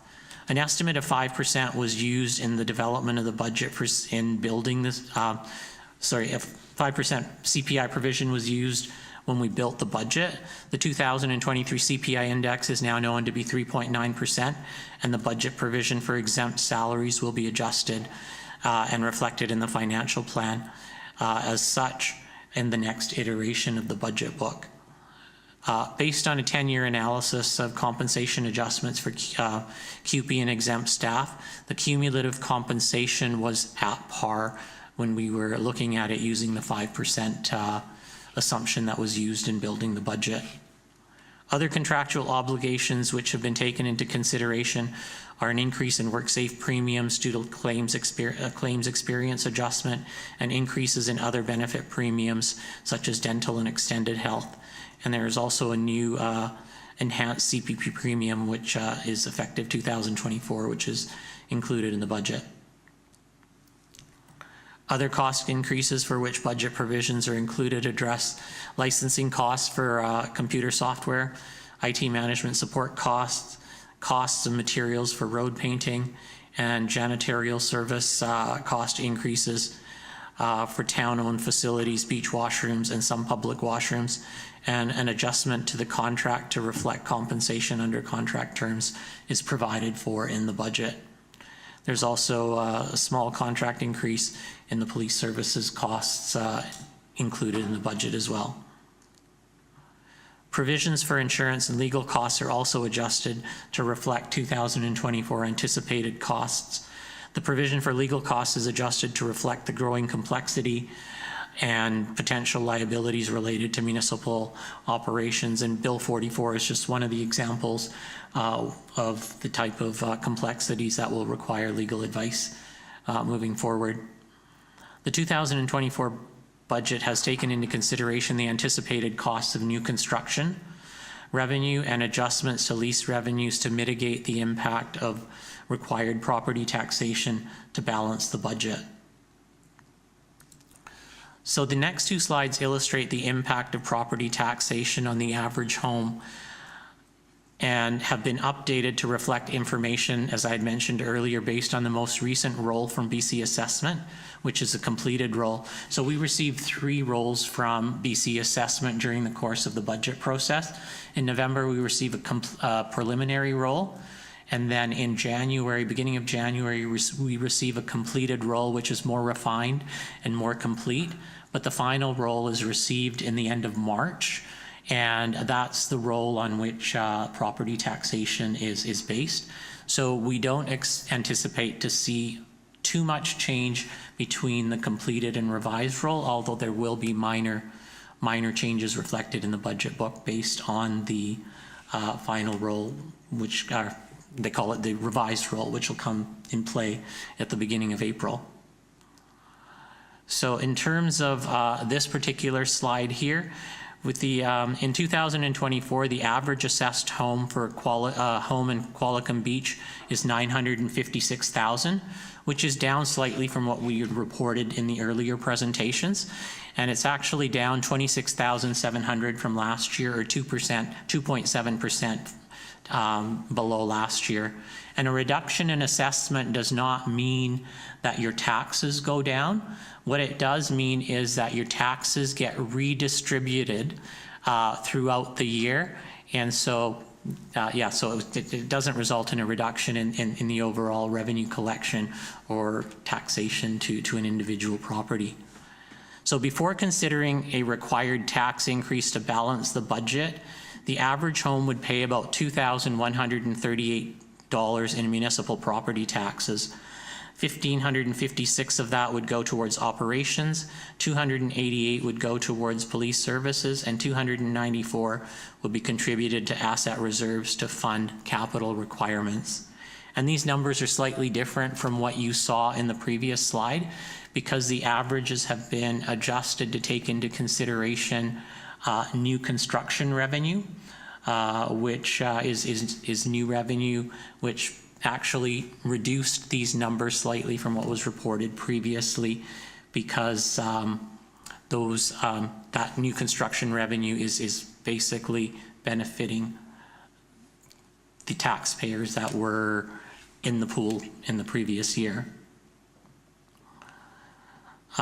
So a 1% property tax increase generates $112,600 in revenue and increases the cost to a typical home by $21 a year.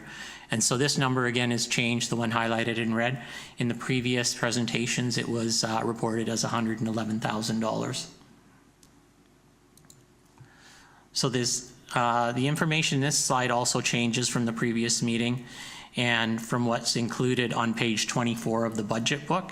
And so we will be revising the budget book to reflect the updated information. And again, as I mentioned, the revised slide reflects the updated roll assessment, primarily new construction revenue, which was refined information from BC Assessment. So after taking into consideration all of the non-taxation revenue to address the 2024 budget pressures as reviewed in the previous slides, additional property taxation revenue of about $910,000 is required. This impacts the municipal tax portion for the average household assessed at $956 for 2024 by $164 a year, or just under $14 per month. The average household would pay $2,302 in municipal property taxation in 2024. In terms of a percentage increase, a 5.6% increase would be required to address municipal operations, 0.5% for police services, and 1.6% to address the increase in the contribution to asset reserves, and for a total municipal tax rate increase of 7.7% compared to the 8.2% that was reported in the previous slides. In addition to property taxes, it's important to consider the overall cost to homeowners in the town of Qualicum Beach, which includes the cost required for utilities. In 2024, for a typical single-family home in Qualicum Beach, the fees for utilities, which include water, sanitary, sewer, and solid waste, increased by $30. When the increases for property taxes and utilities are combined, there is an overall increase to the typical family household of $194, or 6.1% over 2023 for municipally provided services. So in comparison to previously reported numbers, that 6.1% has come down from 6.5, so almost down 0.5%. Other Vancouver Island municipalities, just taking a toll of what's going on around us, are coming in with similar cost pressures in the 7 to 10% range. A note to keep in caution, or to keep in mind when comparing the percentage increase to other municipalities is the context of a 1% tax increase. So for example, a 1% tax increase for a city of Nanaimo generates $1.4 million in additional revenue, whereas a 1% increase for Qualicum Beach would generate $112,000 of additional revenue. So a 1% increase in Nanaimo is equivalent to being able to fund approximately 14 FTE positions compared to a 1% in Qualicum Beach, which would be equivalent to being able to fund 1 FTE position. So just a point of context in terms of comparing percentages to other municipalities. Each department's work plans, metrics, and financial results for the operational needs are illustrated on pages 28 to 104 of the preliminary 2024 financial plan. So we're going to temporarily depart from the PowerPoint presentation, and the directors are going to review their service plans for their areas of responsibility. And Wesley is going to follow along by bringing up the relevant pages of the budget book on the screen as well, so that you can follow along. Our Director of Corporate Services will be presenting on behalf of Human Resources. And without any further ado, I'm going to turn it over to our CAO to start with presenting Council and the CAO's department. Thank you, Mr. Hare. Ms. Varela. Thank you, Your Worship. So we'll be looking at pages 29 through 34 of the financial plan document, in keeping with the idea that this document really is a communication tool. We do lay out Council's primary duties, which are creating policy, adopting bylaws, collecting taxes and fees, overseeing, acquiring, and disposing of town assets and infrastructure, right through to strategic planning and budget processes that you have been deeply immersed in all through November and now into January. The middle section of the page, which is hard to see there, talks about Council's highlights and accomplishments. And in the last meeting, I had said, you know, we welcome any input from Council on this because it really was difficult to pick what you might like to highlight. I think the challenge is that the successes that result from governance decisions, really are your successes, and those are contained throughout this 100+ page document. So any suggestions are welcome there. We do flip over to page 30, where we talk about building on the strategic planning session. Council does allocate resources for capital, infrastructure, and asset management priorities through the budget process. That's what you're currently engaged in. You do have some major projects currently underway. The Satellum Park project, the bus garage, Kiwanis Housing Project is seeing construction, and of course the East Village revitalization. For a complete list of Council's strategic initiatives, you can see pages 92 through 94 of this report. A new addition for this year is also the highlighting of Council's liaison roles, because in addition to all of your work that's done at meetings, you do a lot outside of those meetings, and much of those additional efforts are contained in your liaison roles, and those are found on page 31 of this report. If we turn to page 32, that's where we move into the office of the CAO. I'm honored to serve as your CAO. It's a bit of a unique position in that I serve council, my staff, and the community, and it really is that interface between the governance realm and the operational realm. So how best I can serve you, you know, I take my instruction that way. It really is a complementary role to both of those realms. Council, of course, does have one employee, and that is the CAO.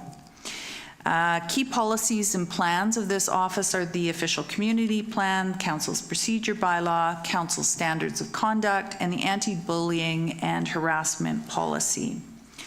Again, it was difficult to pick some highlights and accomplishments.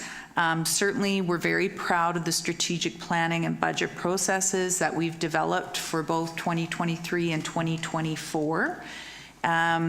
We've hired and onboarded a number of key positions, and that really takes a lot of effort and resources. So we've seen the Director of Human Resources onboarded, the Director of Finance, the Director of Infrastructure Services, and the dedicated airport manager that Council also approved.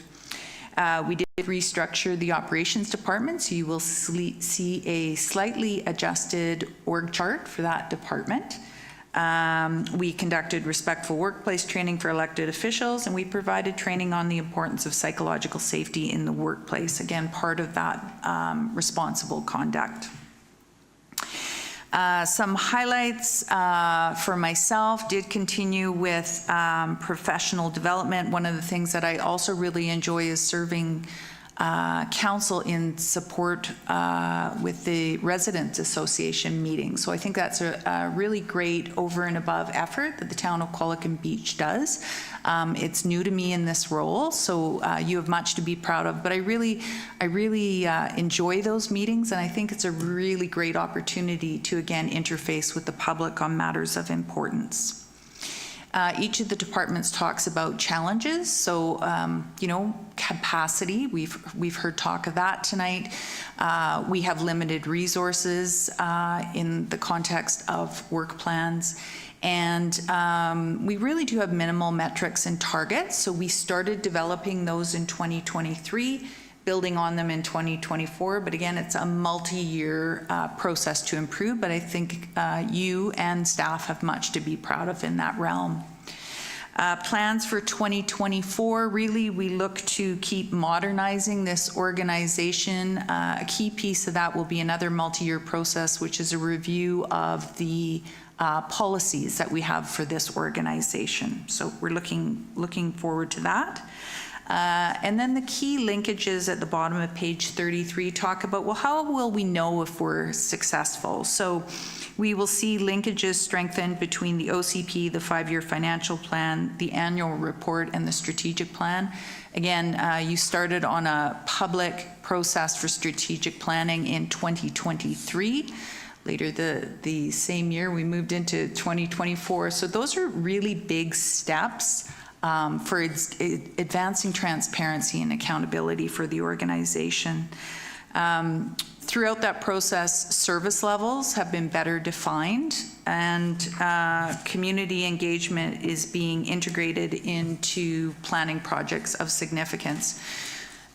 You'll also see the staff report templates have been modernized, and one of the pieces we've added to that is the IAP2 framework, which really talks about how is the public going to be engaged. Will they be informed? Will they be consulted? Will they be involved? And there's a bit of a sliding scale there, but I think that's a really great step forward to actually let the public know how we will be engaging them.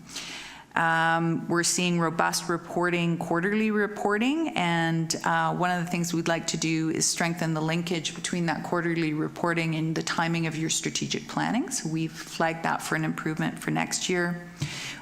We recognize people are our biggest investment and asset, and so we want to see them supported, retained, and recruitment achieved where appropriate. Policy direction, we want to see that consistently implemented, and we're looking forward to achieving the GFOA Distinguished Budget Presentation Award based on the great work contained in this document. So again, it's a multi-year process working towards that, but we've made huge progress.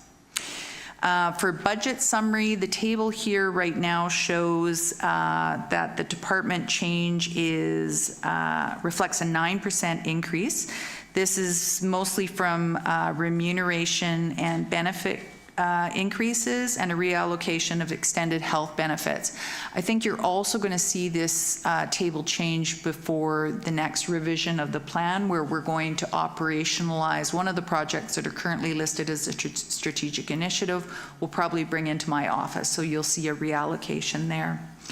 And I think I will close with the idea that while we have a very robust program of council's strategic initiatives, those timelines are subject to change based on implementation of Bill 44. We simply don't know what's coming at us But I think as the Director of Planning represented tonight, there's a lot, staff has it well in hand, and I think the commitment by staff is as things change and challenges or opportunities are realized, we just come to council, let council and the public know that we're shifting things and why. So lots going on, and with that, your worship and your permission, I'll hand it over to Corporate Services. Thank you, Ms. Bella. Mrs. Svensson. Thank you, Your Worship. So my presentation for corporate services is contained on page 35 to 39 of the book. The corporate services team provides administrative services to council, the organization, and the public. We're responsible for all the legislative duties, communications, human resources, government relations, and municipal government administration.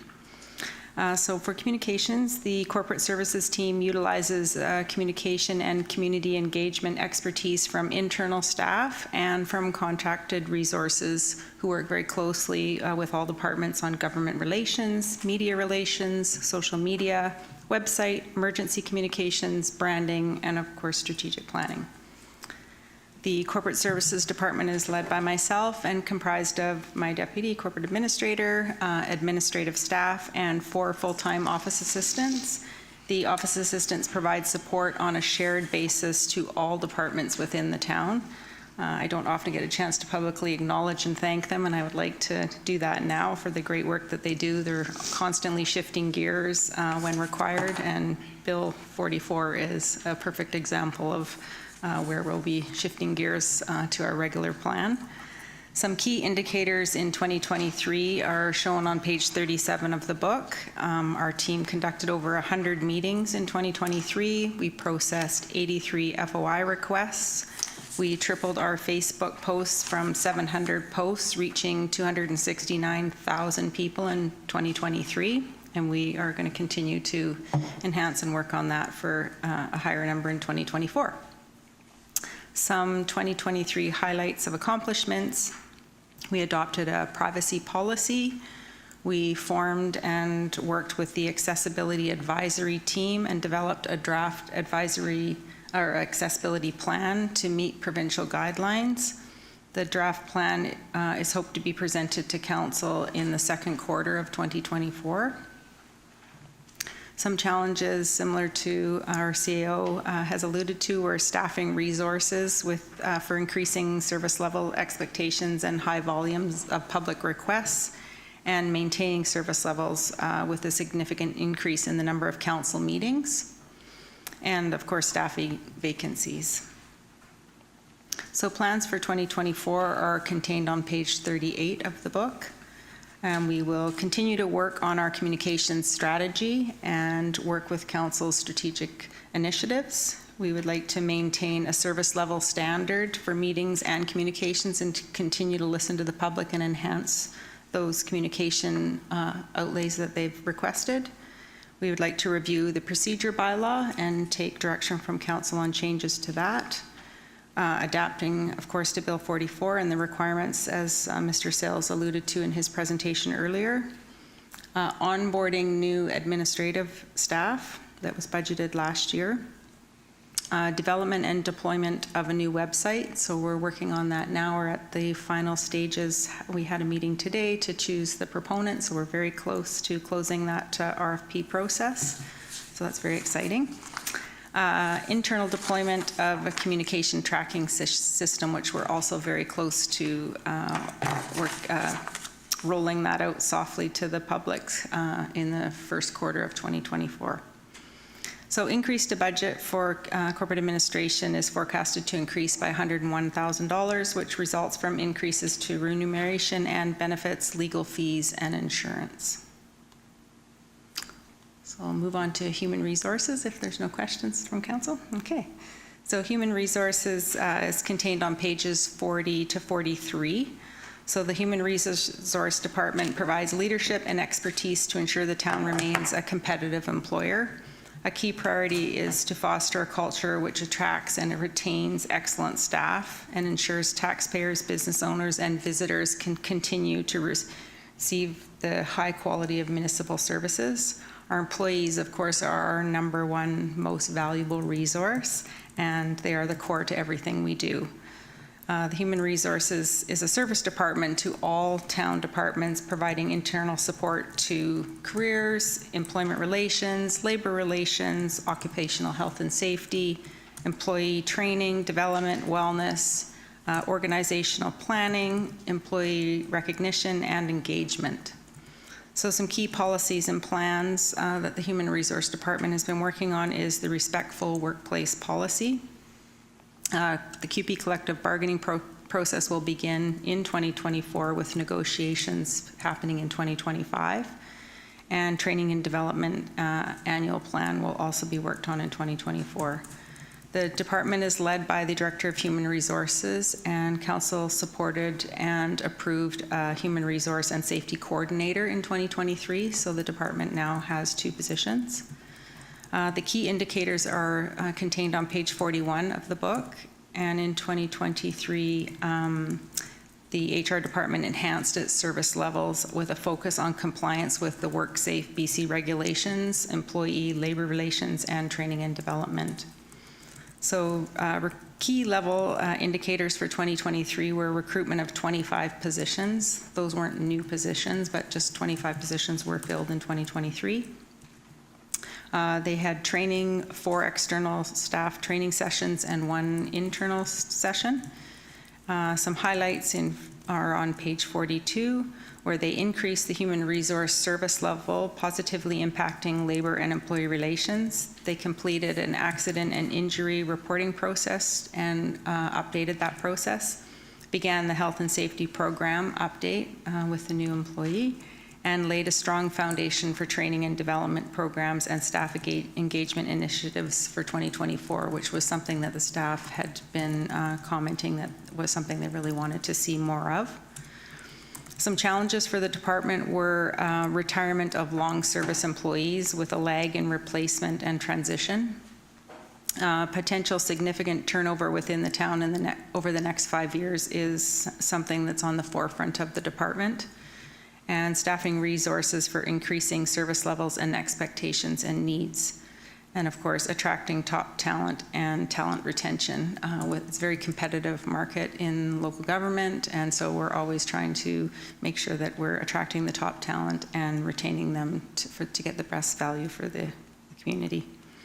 So some further plans for 2024 are the development of succession planning program for the employees that are going to be exiting the organization in the next 5 years, develop a workforce and leadership training program, and enhance safety culture by placing a strong emphasis on injury prevention and implementing an effective return to work program. Our WorkSafe numbers are higher in 2023, and so that was identified that we do need to work on a better program. So the HR department budget is forecast to increase by $134,800 as a result of the new HR and safety coordinator position and an increase to wages and benefits. Council has any questions? I think we were under the impression that the last time we wait for questions to the end. Okay. Thank you. There was one question. Who is our HR person? Agnieszka Warzybach, and she's just off right now. Thank you. I'm covering for her. So next is, we'll go back to financial services. Back to me again. Thank you. The finance team is responsible for the overall management of the financial affairs of the town, and the finance team is comprised of 5 team members. So there's a director of finance, myself, our manager of finance, who is here supporting today, Janelle Kahn, and a revenue coordinator and 2 accounting clerks. And just before moving on, I'd just like to, again, publicly thank our team for the dedication and amazing work that they do towards achieving the town's goals. The responsibilities of the team range from coordinating the financial planning process to processing payroll, supporting departments with financial analysis, preparing and sending out property tax and utility notices, and those are just some of the highlights. A comprehensive listing of the responsibilities is included on page 44 of the draft financial plan, so I won't walk through all of them right now. The key policies and plans that form the framework of responsibilities carried out by the team include the purchasing policy, social procurement policy, tangible capital asset policy, and the asset management policy. And highlights of accomplishments for the team for 2023 are listed on page 46, and highlights include advancement in preparing a comprehensive financial plan document along the lines of the GFOA budget standards, improved financial reporting to council and the public through a robust quarterly reporting program, introduction of self-serve monitoring tools for managers to manage their budgets, supporting council in the strategic planning process for 2024 to 28. And in 2024, the team plans to continue on implementing improvements to the financial planning process towards earning the Distinguished Budget Presentation Award. We also plan to update the procurement policy and purchasing approach in 2024. We're also going to be working on implementation of a new accounting standard for asset retirement obligations, which is effective for the 2022 financial year. We will be working on developing an asset management financing strategy, and we will continue to improve and modernize internal finance-related processes. In terms of the financial table, I'm just going to go back. Again, there's key activity levels mentioned, and at the previous meeting, it was highlighted that there were a couple that were incomplete, so we'll be updating those in the next iteration of the budget book. Those being the property taxation and a couple of other service plan key indicator measures. Financials, in terms of the financial table, financial services operates on an annual budget of about $668,000, and increases from the previous year are primarily comprised of increases in contractual obligations for benefits and wages. In terms of the fiscal services area, which is covered on pages 48 to 49 of the budget book, the activity in the fiscal services area is primarily comprised of corporate investment earnings on reserve transactions, grants transactions, and interfund revenue transfers. Investment revenue is generated through investment of the town's funds in accordance with the community charter restrictions, and interfund transfers or recoveries are primarily comprised of recovery of costs for labor, equipment, and administrative costs from the water and sewer utilities. So these costs are incurred in the general fund, and then an allocation and recovery of a portion of these costs from utilities is captured in fiscal services. Grant revenue activity for the operating fund is also tracked in the fiscal services area. The budget for the financial summary on page 49 is accompanied by notes below it, which should help readers understand the context of the numbers and changes in the budget provision and activity flowing through the fiscal services area. The large item to note is there's a reduction of over $3 million in grant revenue, and that is a change from the one-time grant from Growing Communities that was received last year. And I'm going to jump over to information technology, which is on pages 50 to 53 for those following along in their budget books. So the IT team our information technology team is led by the manager of IT, who reports to financial services. In addition to the manager, the team is comprised of 2 information systems analysts and support from a IT management service provider. The team is responsible for ensuring that the town's IT information infrastructure and information systems are secure and effective. The team also is responsible for information database management and planning and development of core technological solutions in consultation with the leadership team. Detailed information with respect to the areas in which detailed services are provided are listed on page 50 of the budget book, and page 51 includes a list of key metrics the department tracks and progress on.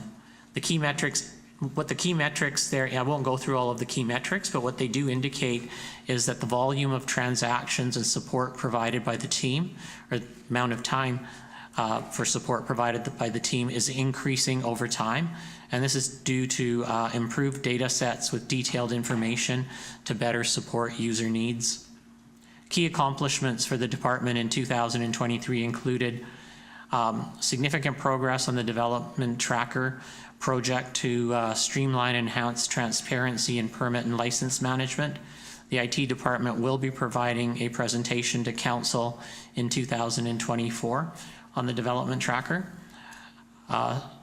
There's also significant progress made on development of the public inquiry system to centralize, streamline, and automate the management of public inquiries. And this will also be completed by the end of Q1 of 2024. Highlights of other accomplishments, including the replacement of a legacy work order management system, deployment of security software and procedures to protect the town against risks of malware or hacking intrusion, and others are listed on page 52 as well. Looking forward, 2024 work plans include implementing improved IT solutions for electronic signatures and security of digital records, collaboration with corporate services and communications on redevelopment on the town's website, and supporting departments with their technology needs and department training on technology that's available. The IT department budget for 2024 is $913,000, and increases from the previous year comprised of the contractual obligations for wages and benefits, and increases in licensing costs for software and for the managed IT service contract that I had spoken to during the budget presentation. And I am going to turn it over to Constable Travis Tacone to speak on police services.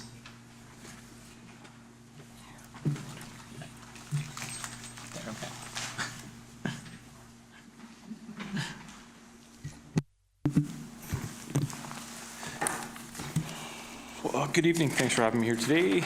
I'll be talking with regards to police services. That refers to in the booklet. It'll be page 56 to 58. So the provider, you guys are probably all aware that police services are provided by Oceanside RCMP, which is the building in Parksville there. Qualicum Beach is one of the towns that we look after. Of course, there's the city of Parksville and then the surrounding RDN areas. The services that we provide, of course, we provide the frontline services, so that's your general duty calls. We also provide traffic enforcement, bylaw, proactive policing inside the schools, other community events, special events, and then we also work with OCSV, which is a volunteer organization that does speed watch and a number of other Mountie camps and different types of things like that. There's some more detailed breakdown you'll see of the detachments on page 57. So the detachment in general is 38 FTE or full-time employees. There's also 8 public service employees, 2 municipal employees, and 1 civilian member. The detachment, the breakdown is the staff sergeant, the detachment commander. We have a sergeant for the plainclothes side. We have a sergeant for the general duty side. 4 watches. They provide 24-hour policing, which is also on our plainclothes side. We do have like specialty sections such as GIS. There's a municipal traffic section which is separate from BC Highway Patrol, which is also out of our building. So we do have the benefit of having more police in our community, even though they are dedicated to the highways. They still do travel in and out of our community, and I try to pass on those stats because they do write violation tickets, which I know is very important to Qualicum Beach, while they go to and from the highway. For the FTE specific to Qualicum Beach, of the 38, pays directly through the province for 8 FTE or full-time members. The total budget for that works out to about 1.5 to 1 million. It's estimated to be roughly a 2% increase this year over 2023, just due to inflation and the cost of just policing in general. I can open up quickly to questions, but I do have a busted water main at the detachment, and I have a service providers on site, so we haven't had water for a couple of days, hence the outhouse is sitting in our back lot. So I kind of got to go meet him pretty quick here. So We understand. Any questions to the staff sergeant? of course you do. Thank you very much, Your Worship. Just through the chair. I know it's not in this report, but just at a future date, a lot of communities will have like sort of an annual report of incidents in the community as a public-facing document. I was just wondering, I know you guys are crazy busy, but at some point in the future, if you could just maybe have an annual report, that would be really great. So just So something for the stipulate public. what you'd like in that annual report? So It would just be sort of like incidents in different communities, so incidents in Parksville, incidents in Qualicum Beach, and sort of broken down by type, and lets folks see sort of the year over year what's been happening. So file specific or? I could forward you an example from another community, but they do it quarterly, and I don't suggest quarterly because you guys are way too busy to do quarterly. Well, I do quarterly reports to you guys. I've done them in the past. We just Okay. don't do them in public, right? Because it refers to, we do the HR side of it as well. Okay. Yeah, which is just more private information, right? So if you're specifically, if you're referring to stats? Yeah, just specifically? basically just saying, here's what's been happening in Oceanside, and yeah, as a. Oceanside as a whole, or do you want it broken down to specific for the cities? Well, it might be useful for Oceanside as a whole, because when you're asking for honestly, there's a lot of stuff that's been happening in the surrounding areas over the last few years. So to ask for a more budget increase would be great for folks to be able to see that when they say, oh, it says Qualicum Beach is fine, well, you're serving the whole region, and Yes. therefore it's only fair that we Yeah. all chip in our fair share of. Oh, certainly. I can tell you off the top that, we do a final report. I do a monthly report that goes to basically staff, just so they're aware of some of the activities that we do. Some of that stuff is included, has stats generally. 2023 for us resulted in nearly 1,000 files more than we have taken in any previous year. Service levels, generally every 350 files generally equates to an FTE. So in the Oceanside area as a total, 1,000 files technically equates to, we're almost 3 FTEs behind. So I'll bring, I kind of had a chuckle to myself when you were talking about the increase in population, 6%, 10%, 3%, and we've had 0% for quite a few years, right? So as the population grows, I hope council does recognize that by bringing in more people and all the planning changes and stuff like that, that increases our calls for service. So there is a service level that we're able to provide safely and maintain things. And when we make decisions as council, some of those decisions affect us positively and some of them affect us negatively, depending on what those decisions are. And we need to be able to have adequate members on the road so that we can meet the needs of the communities and keep them safe, or we need to have that frank discussion of what services would you like us to cut out so that we can focus more on the frontline side of the house. But certainly, if it's okay with possibly the CAO, if you had specific questions or anything you would like, or you'd like to see in a report, 100% I have no problem putting that together. That would be certainly something I could do, no problem. Okay, appreciate it. And then just a second question, just through the mayor again. Does this amount include, I'm not sure, because I know the RCMP recently unionized, and there was a lot of discussion how that would bump things up. I think we sort of planned for that in the past as a town. Yeah. But I'm assuming that's all reflected, that's all been passed, and those numbers reflect that? Or is this something just, because I have no problem giving you guys more money. I just want to. Oh, certainly. No, I've never had an issue with what I'm paid. I think I'm adequately paid. Yeah, the union is always trying to find wages that fit in the standard. I know they are in talks currently. I think they're going to go back to the table in February potentially, and I'm assuming finance would get those records well in advance. And I think I might have explained to council before, so you provide your FTE, so you pay for 8 FTE. That's broken up into like quarterly payments. So the first couple of payments are just 8. We never have 8 working, right? So the nice part about it is at the end of that year, if our FTE is say 6.7 and not 8, you don't pay for that difference, that 1.3%. So that's something that could be possibly put in reserves for future RCMP issues, or if you had a major file they had to deal with, or to alleviate some tax issues if you decided to add an extra FTE down the road. So I think the last couple of years we've never reached 8. So I think there's always been money going back into the kitty, which it's unfortunate, but at the same time it's kind of fortunate. So we certainly always keep our provincial ones full and try to benefit on the municipal side where we can.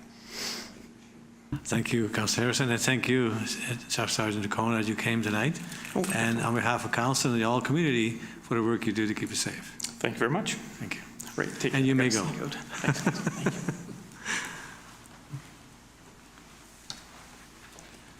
Oh, we have the fire chief here. You're next.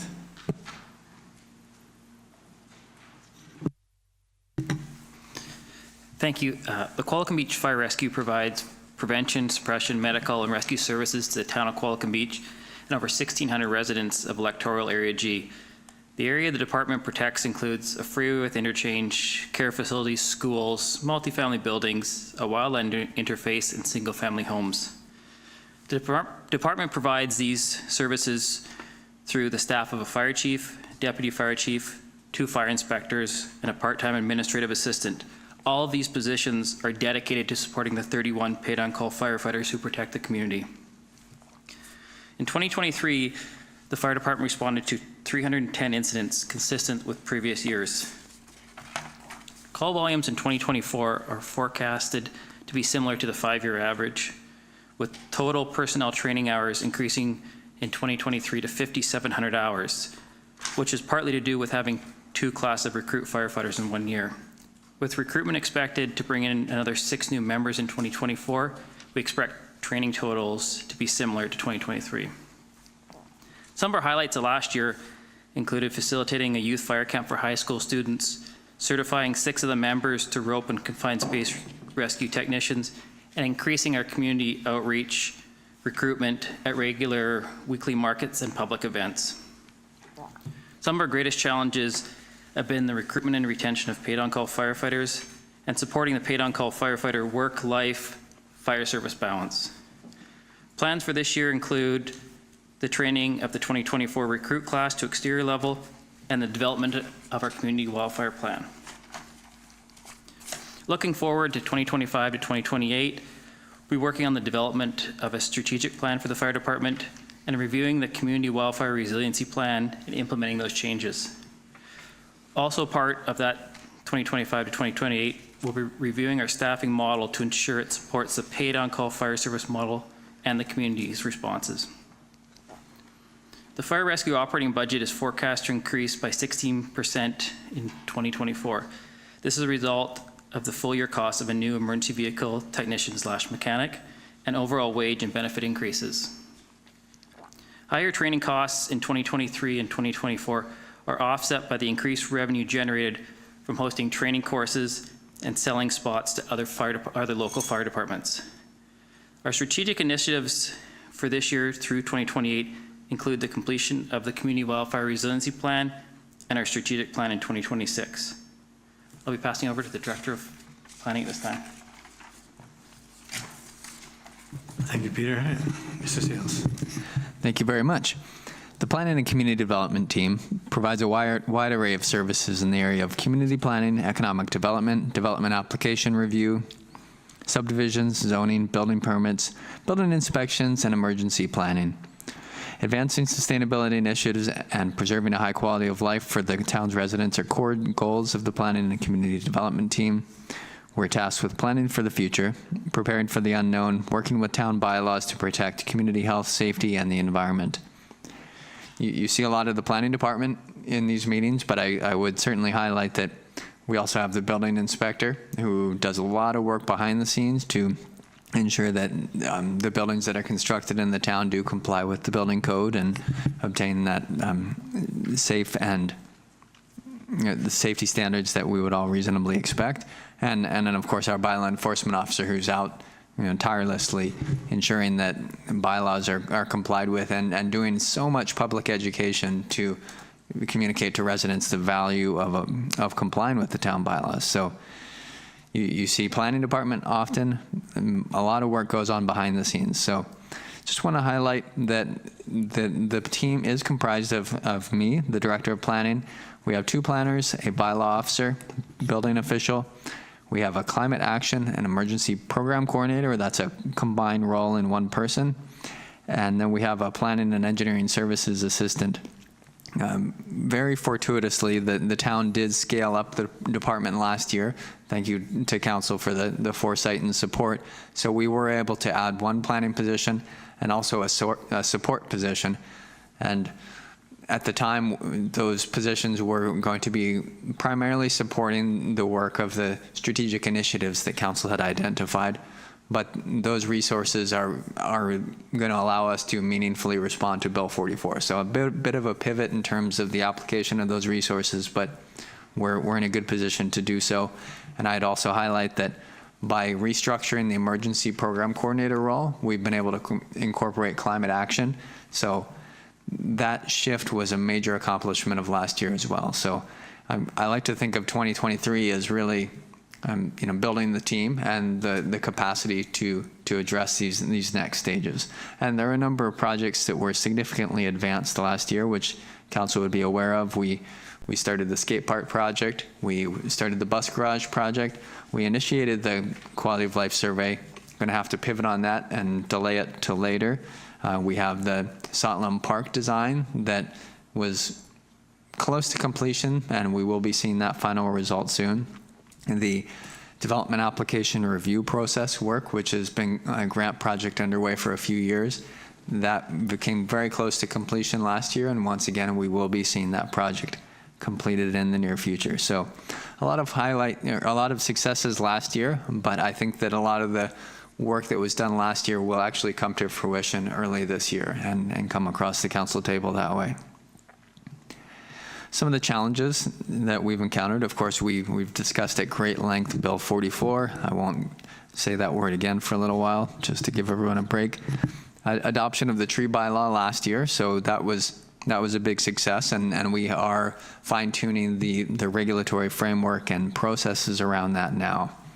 Another challenge is that we do have a single bylaw enforcement officer, and the requests for his service seem to be increasing, and at the same time, we're not able to provide the level of service that some residents expect. So that is something that we'll need to keep an eye on moving forward.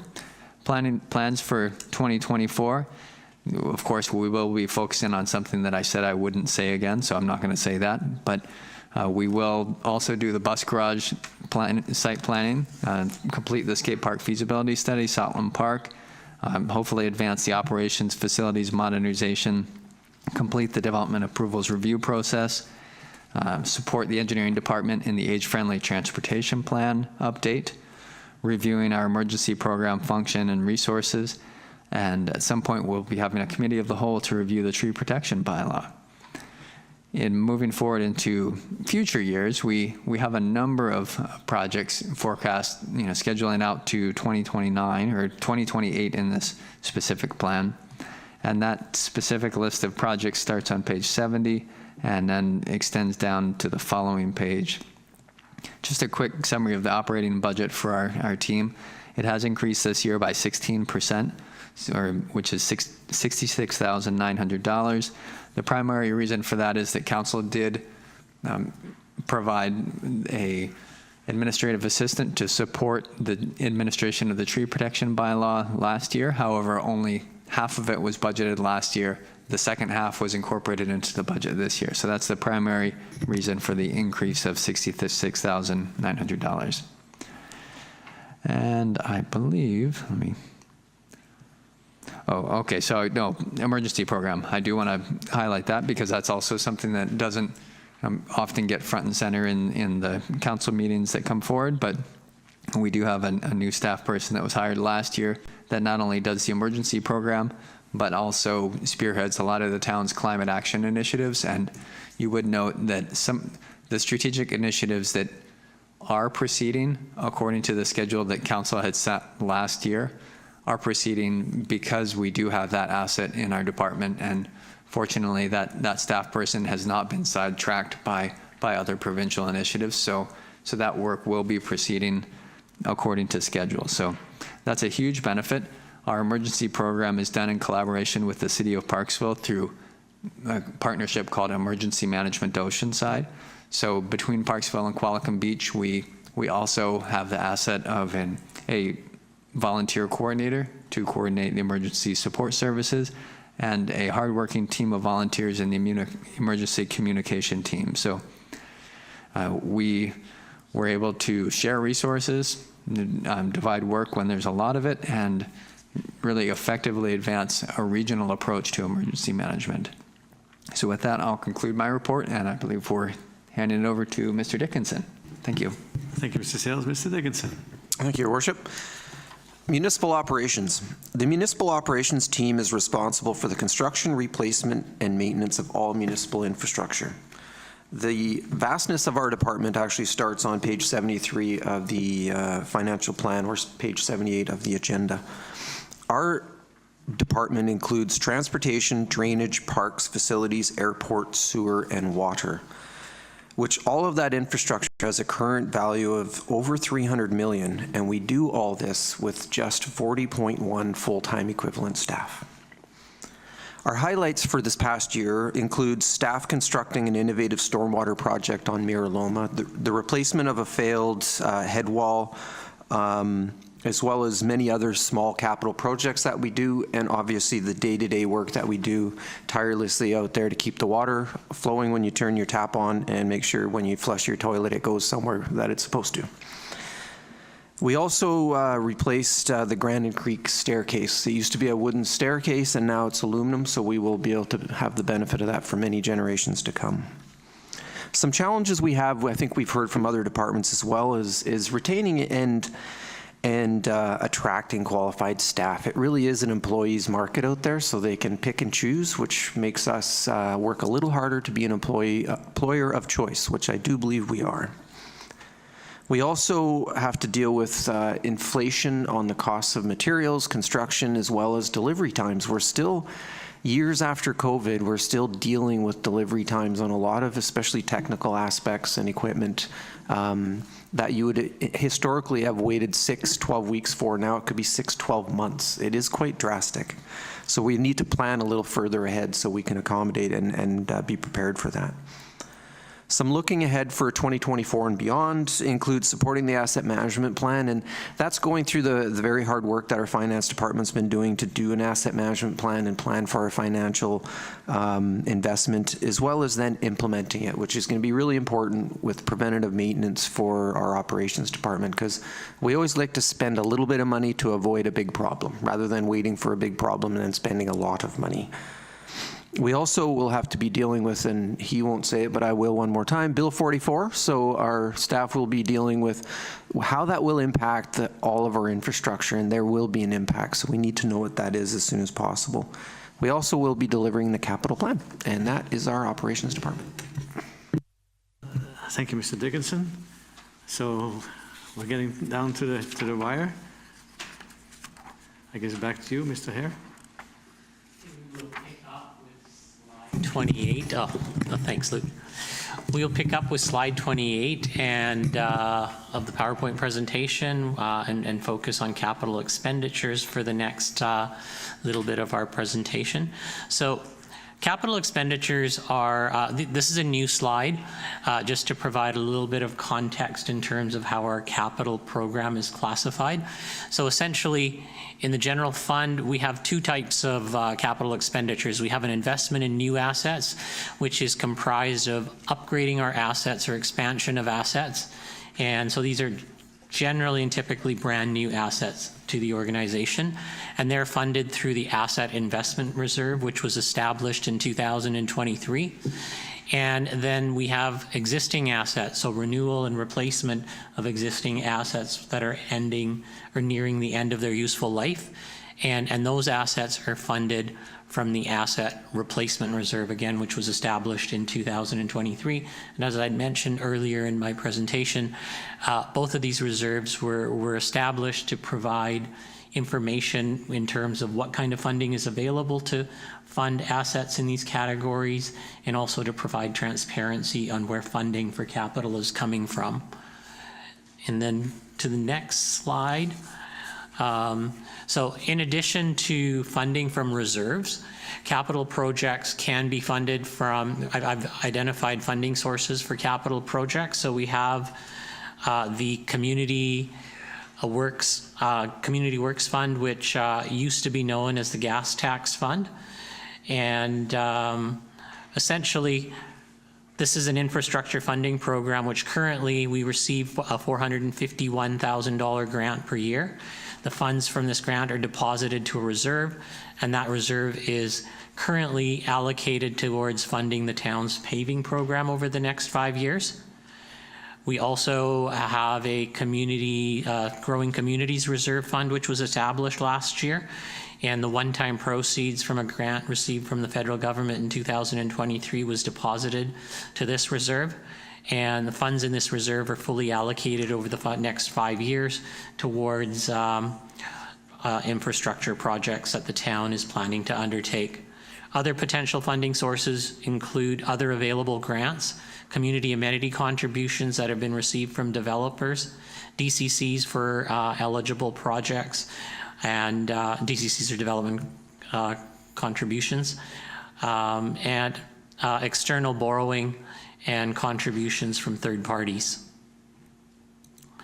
So the town's capital program on this, for those of you who are following along in your budget book, because a slide may be a little bit difficult to read, this slide is also on page 112 of your budget book.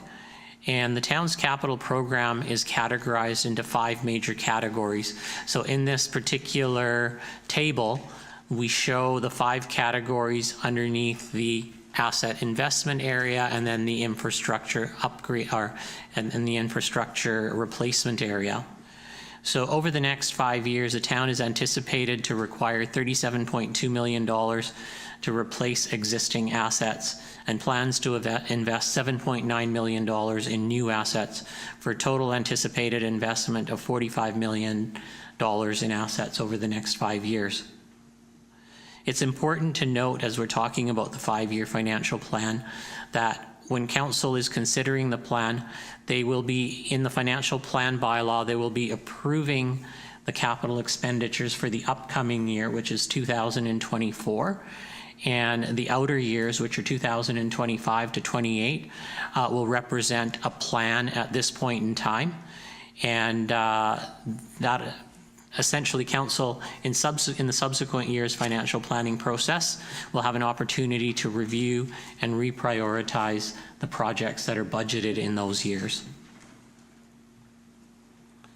So all of the projects that are included and roll up to this table right here are listed on pages 113 to 119 of the draft financial plan.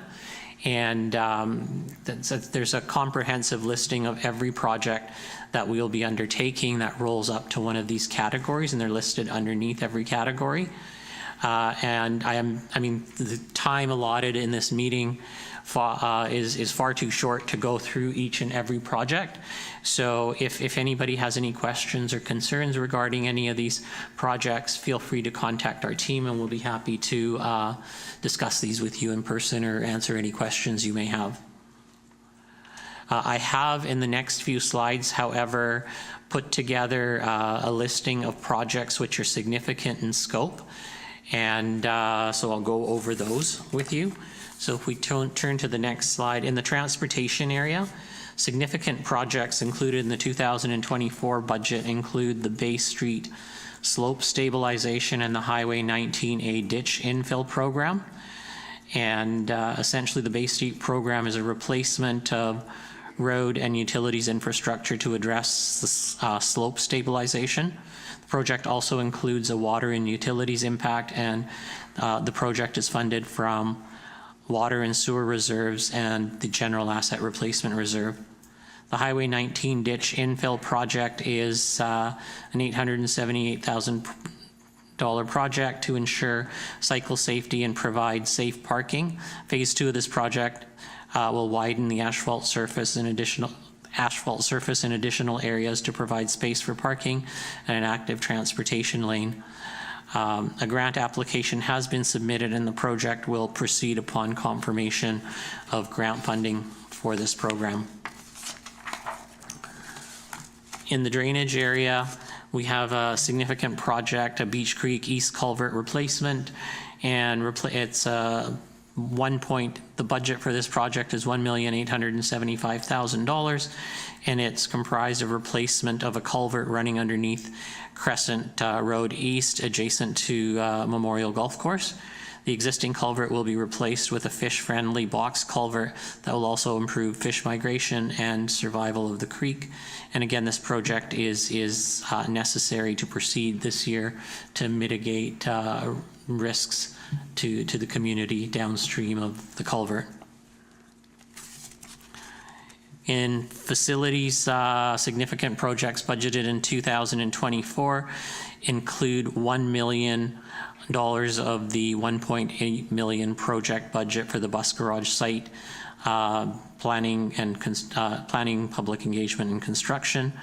site planning, public consultation, and development of a parcel of land referred to as a bus garage site for amenities and parking. Then in parks and trails, two significant projects. We have the Beach Creek viewing platform, Walkway Estuary, which is a $520,000 project, and it essentially is 100% funded through Destination Development Grant Funds. And we also have included in the 2024 budget a provision for pickleball courts for $170,000. And the budget estimate for this project, we've just added a note, which wasn't included in the previous iteration of the PowerPoint presentation, that the budget estimate used was provided by the user group. So there, as estimates come in down the road, they could potentially vary from what's included in the financial plan. Provisions for development, and this budget is for provision for development of pickleball courts. A site has been selected, and there was a report to council on that at the previous council meeting. And the town contribution is comprised of land and an $85,000 contribution, matching contribution to match funds that will be provided by the Pickleball Association of $85,000. Significant projects at the airport included in the 2024 budget include a provision for a loader to take care of removal of snow. And this $898,000 project is grant dependent. So we will be applying for a grant for this, and if we're successful in the grant, we'll proceed with the project. Otherwise, there'll be no spending on that. And we also have a AV gas fuel tank replacement project, which was approved in 2023. Primary work and expenditures will occur in 2024 on that project, and we have confirmed grant funding of $289,300 through the BC Air Access Program for this project. And then in the 2024 water capital budget, significant projects include a provision for water looping at Rupert Road. And so this project involves expansion of the water system along Rupert Road between the airport and the golf course. And the project is partially funded through an RDN contribution. And then we have a water replacement main budgeted for $150,000 on Quatna Road, and it would be comprised of the replacement of old asbestos cement water main pipe that's at risk of failure from root intrusion. The next table here is showing an allocation of the growing community reserves to projects budgeted in the 5-year financial plan. So you can, I won't walk through each project, but what we do have in the table is the years that the projects are budgeted, and we're showing that $3,305,000 of the $3,368,000 that we received has been allocated to these projects, and you can see the total project budget itself on the right-hand side column here.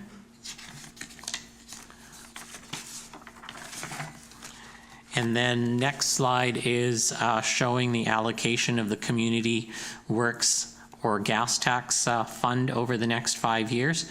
As you can see, it's allocated to the paving program in years 2024 through 2028, and then in 26 and 27 to paving at Highway 19A between Memorial and Crescent Roads West.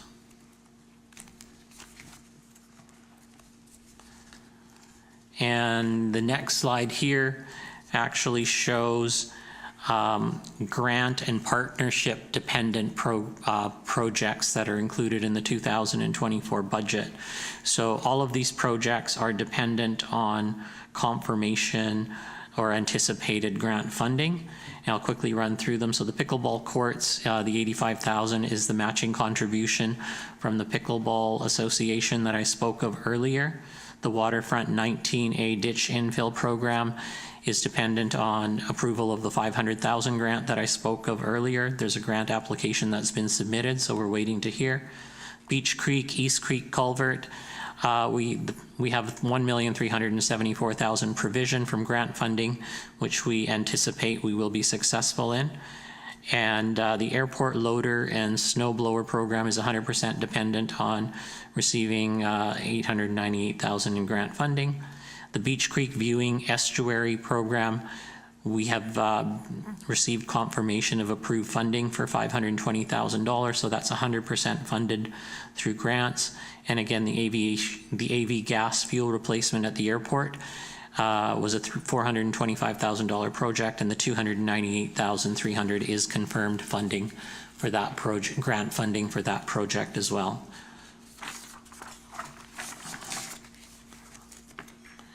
And the next slide here just highlights the grant-dependent programs that are budgeted in the outer years from 2025 to 2028. And so comprised of the airport asphalt overlay, $2 million budget, fully dependent on grant funding, so 100% grant funding. A skate park, we have a provision of $300,000 to be provided through a skate park user group. And then the traffic calming 19A Complete Streets capital program is budgeted in 2025 and 26, dependent on being successful in a grant application for that project. The visitor washroom, again, is budgeted on the basis of grant funding becoming available down the road. And the airport tie-down, which has to do with drainage at the airport. There's about just over $300,000 budgeted in each of years 2025, 26, and 27 for a total of $970,000 over the 3 years, entirely dependent on being able to secure grant funding. Along with Highway 19, we have a provision for an entrance sign. Again, we'll be looking for grant funding opportunities for that. And then a new facility to support park users will be seeking grant opportunities for the $620,000 project of $400,000 or 2/3 funding. And the next slide here is an extract from page 121 of the budget book. And it's the capital reserves projection. And essentially, I've highlighted on this illustration reserves that are typically used to fund replacement and investment in new assets. And the projection, the takeaway from this slide is that the projection shows that reserve balances are declining over time. And in 2028, the Water Reserve Fund and the CAC fund make up over 85% of the total reserve balance. And so general fund asset replacement and investment in new asset reserve balances essentially in the reserve might not be sufficient to address unanticipated needs. So we would need, if unanticipated capital needs come up, we would be reprioritizing our capital programs to meet those needs. And then the next slide actually provides a recap of the budget timeline for this year's budget process. So reference materials for all of the past meetings related to the budget and relevant budget decisions made to date are posted on the town's website. And Wesley's just quickly going to take you through where to go on our website to access those, so you know how to access those documents online. So if you go to the main page and you go to the features section, there's a toggle there that takes you to the budget page, and you can toggle on that page and you click, and then you go down to the financial processes link in there, and it takes you to the financial plan process. And if you take a look on the right hand side, all of the documents to date in chronological order, with the most recent being on top. All of the documents are there, along with the presentations and basically that have been provided to date. And so going back to our calendar there, the financial plan bylaw will be introduced to council, as I'd mentioned earlier, for first reading on February the 7th. And I'm just going to emphasize that we request that final council direction for any changes or adjustments to be made to the budget be made no later than February 7th, the February 7th council meeting. And we are hoping that we'll get some direction tonight. Staff will incorporate council direction into the financial plan document and provide council with an updated and polished draft financial plan at the time of the second and third readings of the financial plan on February the 28th. Financial plan bylaw is again anticipated to be adopted by council in early March, exactly March 13th, 2024. And then the next few slides, we have some recommendations just to ensure alignment of the strategic plan with the budget process. And so essentially, first one here, shall I just go through these, Your Worship, one at a time? So this is staff recommendation that council instructs staff to revise the preliminary 2024 to 2028 draft financial plan to reclassify the strategic initiative, the organizational service review, as an operations project. This was discussed at strategic planning, but we didn't receive a council resolution to instruct staff to do that. So it's just to provide clarification of the link between the strategic plan and the budget. The second recommendation is that council instructs staff to revise the 2024 draft financial plan to reclassify the strategic initiative called the Airport Runway Tree Management Program as an operations project. And the third one is that council instructs staff to amend the timeline for the development tracker initiative to Q2 or Q3 of 2024. Let's deal with that now, if you like. Council, would someone like to make the motion on the first recommendation? Councillor Skipsey, Councillor Harrison, discussion. Oh, just briefly on this, would it be possible to maybe get a summary, because it would be dealing with staff, it might be in camera, but if we're going to have sort of some things related to that, maybe like an in-camera summary might be good, just through the chair to staff. Ms. Ferrella. Thank you. So I believe this came up previously, and the question to staff was, will council or the public be receiving a report?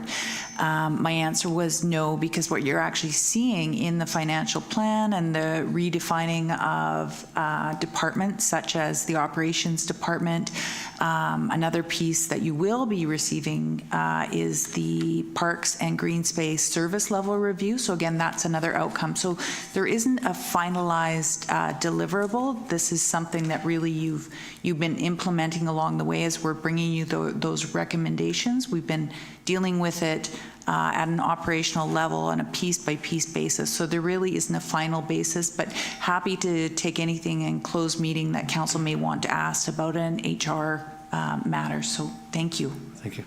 The intent too wasn't an exhaustive report of everything, just sort of a very high level, 30,000 foot, 1 page or 2 page outline of here's where we're generally going. And thank you. And not too small a print either. Yeah. Okay.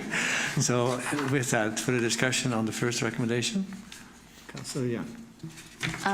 On this budget draft, I see capital projects are listed, and that's wonderful.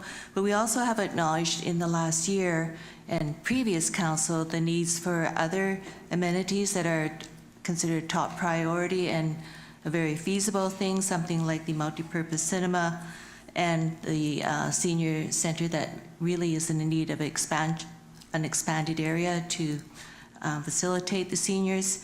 And I'd like to see it mentioned in top priority as soon as possible so that we don't forget about something like this. It is important, I think, right? Thank you. Ms. Barilla? Thank you, Your Worship. So there are a couple more pages of recommendations coming forward. So that particular item we've flagged for 2025 council consideration in the strategic planning and budget process. So I believe that is coming up in the form of a resolution, but it's certainly reflected in the financial plan if it isn't. Future council decision-making will be required to advance.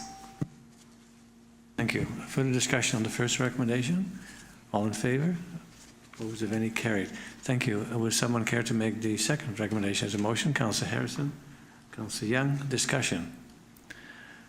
All in favor? Opposed? Carried. And the third one? Councillor Skipsey? Councillor Vanderwalk? Discussion? All in favor? Opposed, if any? Carried. Please proceed, Mr. They're all carried. Go ahead, Mr. Hare. Thank you, Your Worship. So the next staff recommendation is that council instruct staff to move the budget provision for $75,000 for the airport master plan strategic initiative from the 2024 to the 2025 fiscal year for future council decision making. And this request has come about by we were not successful in, we included this provision in the 2024 strategic plan. However, we were not successful in a grant application in 2024. So we would like to keep it in the strategic plan and look for grant opportunities to fund this in 2025. Thank you. So if we don't get a grant, we won't proceed, and we haven't received, so we'll just move it further back. Thank you. Councillor Skipsey, Councillor Vanderwalk, discussion? All in favor? Opposed, if any? Carried. Thank you. Okay, and the next one here is, I'd spoken to the $50,000 contribution to the asset investment reserve. So we just didn't have a council resolution to that effect. So just to provide clarity and direction, staff this is a council resolution where council would instruct staff to include an additional $50,000 contribution to the asset investment reserve in the 2024 to 2028 financial plan, commencing in 2024 for purposes of funding accessibility initiatives. Thank you. Councillor Harrison, Councillor Vanderwalk, discussion? Councillor Harrison. Just for the, I understand, I'm sure all of council does too, but just for anyone in the public who might be watching this, this wouldn't be taking away because of the language, obviously, from any other initiative. This is an additional amount. Thank you. Further discussion? All in favor? Opposed, if any? Carried. Thank you. Please proceed, Mr. Hare. Okay, thank you. The next recommendation has got quite a few whereases, so just bear with me as I read through this here. So whereas the town of Qualicum Beach owns the Qualicum Beach Memorial Golf Course, whereas the town recognizes the Qualicum Beach Memorial Golf Course, or golf club rather, as an economic generator for the community, and whereas the board of the Qualicum Beach Memorial Golf Club has advised that they can achieve design build of a bridge on the municipally owned golf course property within a maximum budget of $700,000 exclusive of GST, and prior to the Beach Creek culvert replacement project being commenced by the town in June 2024. Whereas the town wishes to financially support the board of the Qualicum Beach Memorial Golf Club in undertaking design build of the bridge in the municipally owned golf course property in order to mitigate the financial impact on the club resulting from the closure of Crescent Road East. Whereas the Qualicum Beach Memorial Golf Club agrees to pay for 50% of the design build of a bridge on the municipally owned golf course property up to $350,000 exclusive of GST. Whereas the board of the Qualicum Beach Memorial Golf Club will retain the necessary qualified professionals to undertake design build of the bridge on the municipally owned golf course property, who are fully responsible for all phases of the design build project. That staff be directed to include in the 2024 to 2028 financial plan a provision to fund the town's 50% portion of the design build of the bridge on municipally owned golf course property from 2023 accumulated surplus funds up to a maximum of $350,000 exclusive of GST.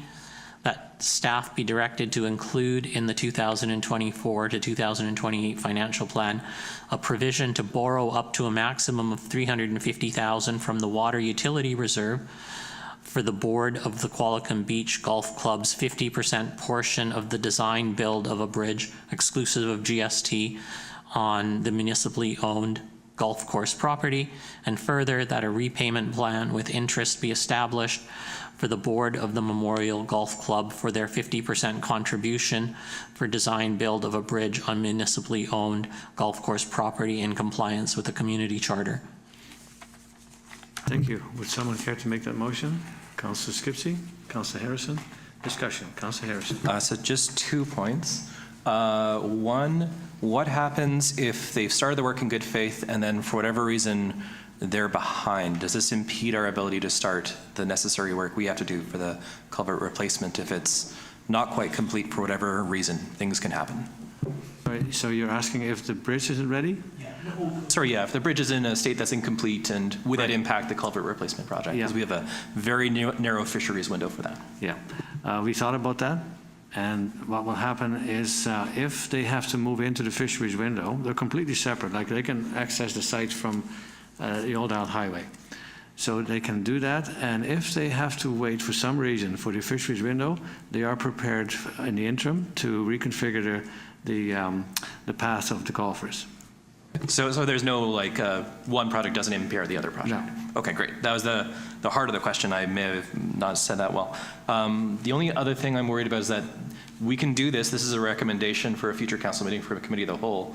But if this is something where they're ready to go in, say, 3 weeks or 2 weeks, will the funding be available for them for the half contribution from the town? That's a good question. We're going to, if this passes, some members of the board, and including our liaison and myself probably, will go to see the company which is in Duncan. And I like that part. The other company was in Vancouver, but having it on Vancouver Island makes a lot more sense. We talk about VAIA and keeping the economy on Vancouver Island going. So that's an appropriate thing to do. And then they'll be meeting with, they have their own surveyors, this company has, and their own engineers, and they'll design the bridge custom made for where they want it.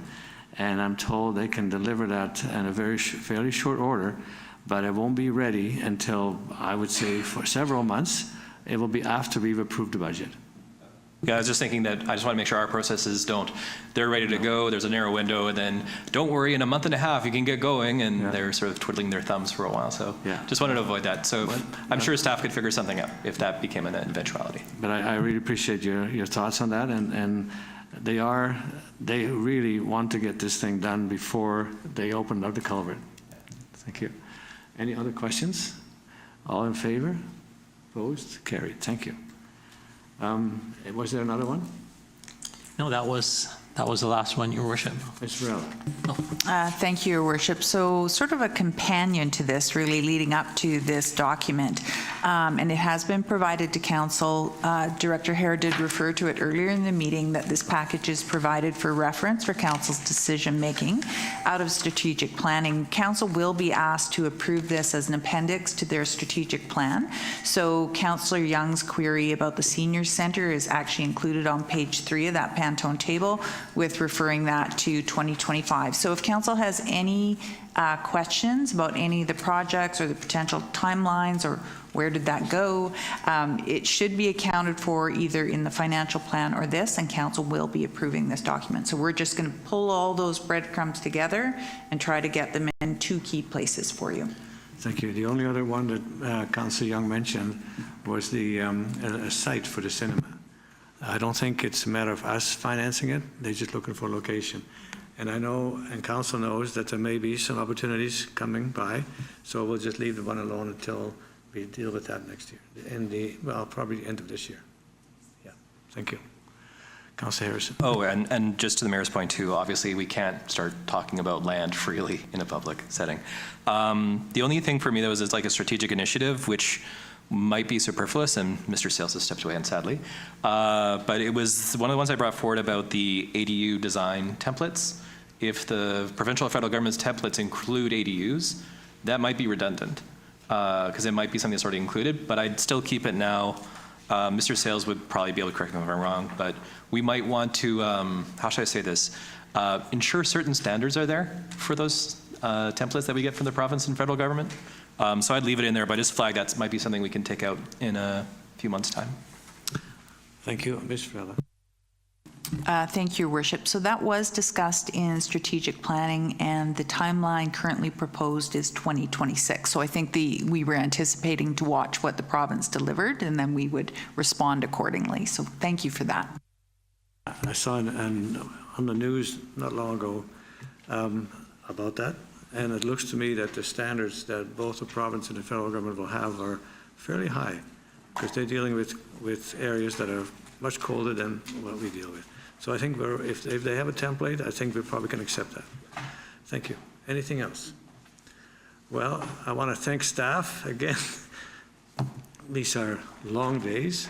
Did I forget something? Oh, of course, yes, I thought by now you must be very tired. But before we do that, just in case there are a lot of questions, I need a motion to go beyond 3 hours. Councillor Skipsey, Councillor Young, all in favor? We can go beyond 3 hours. So any comments, questions from the gallery? Pardon? Sorry, I did. Just come up to the microphone, Susan. I just have one, and it's about the golf course. At the last council meeting, there was approval for waiving the lease fee for this next year, and also another $75,000. So is this in addition to what was decided there, or is there going to be a change to those prior resolutions? Well, the 175 was to make it safer for the people to walk on East Crescent. Right. But also to redirect water from the road so it doesn't go over the bank, which it ought to be new, but to redirect it so it's away from that. And the 76,000 to waiving the lease fee, there will be a bridge, but there'll also be a lot of extra work for the golf course to have the paths that lead up to it. They might have to change some sand traps and other things, so there'll be other costs related to this change. So we'll leave the one alone for now, Yep. but I think that's going to be okay. Okay. Thank you. Anyone else from the floor, gallery? Well, thank you very much, and sorry, go ahead. Just had a couple quick questions. There was one thing I was looking at page 34, where it's the sort of the mayor and council, and we have a 12% increase this year, and a lot of that is because benefits switched around, so they're included now in that number. And I was just wondering, because it does say remuneration and benefit increases, including extended health benefits. For some of these numbers where we have a number beside the increase, I was just wondering if staff thought there'd be any benefit, maybe just having a little parenthesis with the dollar value for some of them, so folks could sort of sort out when we say the health benefits were added in, and it was X dollar amount. And then just because I'm looking at this and I'm thinking of my first term where we gave ourselves a raise, right now it looks like we're giving ourselves a 12% raise just on the dollar values if you don't read the parenthesis. And I think folks wouldn't be thrilled with that. So I just want to make sure, there's some transparency around that, and then whatever it is, the 3% increase that we're actually doing, or whatever the CPI is clear. Yeah, thank you. I think that's a very good point, because maybe we could clarify that in the next iteration when we do actually our budget book. Yes, we can definitely do that, Your Worship. Thank you. And there's only I was skimming through the whole document, there's maybe like 2 or 3. So there's not many cases. Most of the time we hired someone, it's $104,000 for the hire. It's very clear. So there's no need for further explanation. It's just a couple of them where it's a portion of the sum. Yeah. A couple other questions, sorry. 8082, okay, so that's the turf. So on page 80, there's an explanation on 82, what C1, C2, and C3 turf means. But on page 80, there isn't. I'm just thinking if folks are looking at how much parks there are, and they have C1, C2, C3, they might not know. And then C3 is rough turf, it looks like. Class 3 rough grass. And then we have a separate turf C3, then turf rough grassed areas. I'm just wondering what the difference is between C3 and the next one, the turf rough grassed areas. And this is top of page 80. And I guess through the chair to Mr. Dickinson, I assume. Mr. Dickinson, you gave a very concise report, but you're going to have to answer, perhaps you could answer this question for us. Thank you. Thank you, Your Worship. Perhaps too concise. I will actually look into that because that I'll see if it's an anomaly because it's describing the same thing twice, two different. And it's a huge amount of work and huge amount of space, so yeah, I get that. And then just the last thing is on 112, when we're looking at revenue sources over the next 5 years. For 2026, there's a projected $6 million revenue stream from external financing. And I'm just wondering, is that something that would require public approval, or is that something that doesn't? Because I know sometimes when we borrow from MFA, we have to ask the public if we're okay with that. Or sometimes we can just do it without that. I'm just curious which of the two it is. Thank you. Your Worship, through you, Councillor Harrison, I believe that amount may exceed our assent-free zone and would require public approval. However, I will clarify that in the next iteration of the budget book, because we will be including an expanded section on external borrowing, which will highlight our assent-free and elector required approval and what borrowing capacity we do have for both council and the public's information. Okay, and just to add to that too, it is an election year, so we have a ballot anyway, so at least it doesn't require a whole referendum. Thank you. So those are very good points to raise. Anything else? Okay, we're good. Councillor Van der Walt. I have some just very more curiosity questions. One for our fire chief. When you talk about the challenge of work-life fire balance, what is that in particular, and is there anything that we can do to help that? Chief? Through the chair. So we look at members, the regular public would have a job and a family they have to balance, which is, kids in soccer, dance, whatever they may be is quite substantial in time. Now we go add on another 300 calls and another 4 hours of training a week, and trying to get that balance between time at home, time as a volunteer paid on-call firefighter, and time at their job that allows them to pay their bills. We're trying to work to meet the middle ground. I don't think there's much we can do right now. We're trying to recruit, and that's usually what does it. The more members you have, the less each member has to contribute. So it's more of the recruitment and retention on our end on how we're trying to manage that. Okay, thank you. And I don't know the page number, but I thought I noticed for Mr. Hare, I thought I noticed contributions or donations to the town. Did I see that? I was just wondering if anybody ever makes a donation to the town.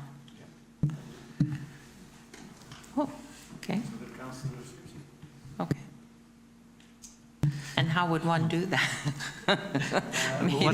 What happened one time, we wanted to raise money to do something to do with St. Andrew's Lodge, where we wanted to have a proper qualified person to look at the building, whether it was heritage value and all that. And so to speed the process up, a number of people in the community helped pay for that. So they did make donations, I think up to about $2,000 total to help pay for that. That is correct, Your Worship. And in addition, you can take a look at, a prime example is the new golf course project. That will be a town asset. And essentially what the golf course would be providing is a form of a donation. We call it contributed capital. So we would capitalize that if that were to come to fruition on the town's books as a contributed capital contribution, which is equivalent to a donation. They do get a receipt for that. And I wonder, I don't know if I'm not sure if I actually held it against my income, but is it tax deductible, these donations?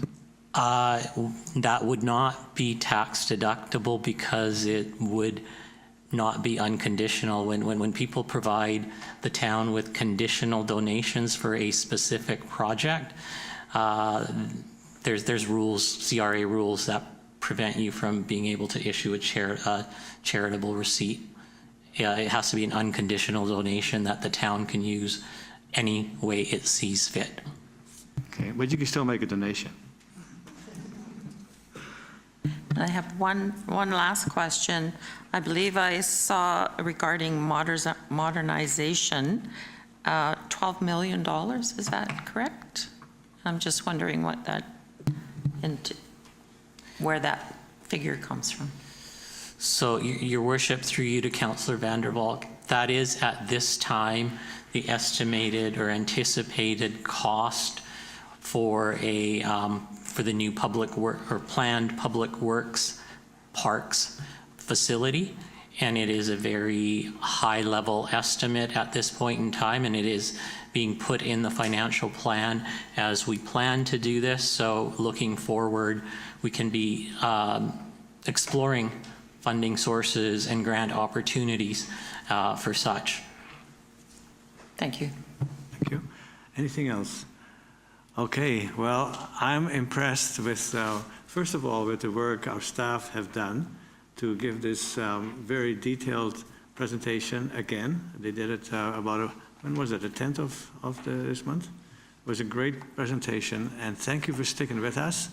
There's a lot to go through, but I'm impressed with the work staff has done under your leadership, Ms. Varela, and thank Council for your pointed questions, and some were very good comments that I think we'll follow up on.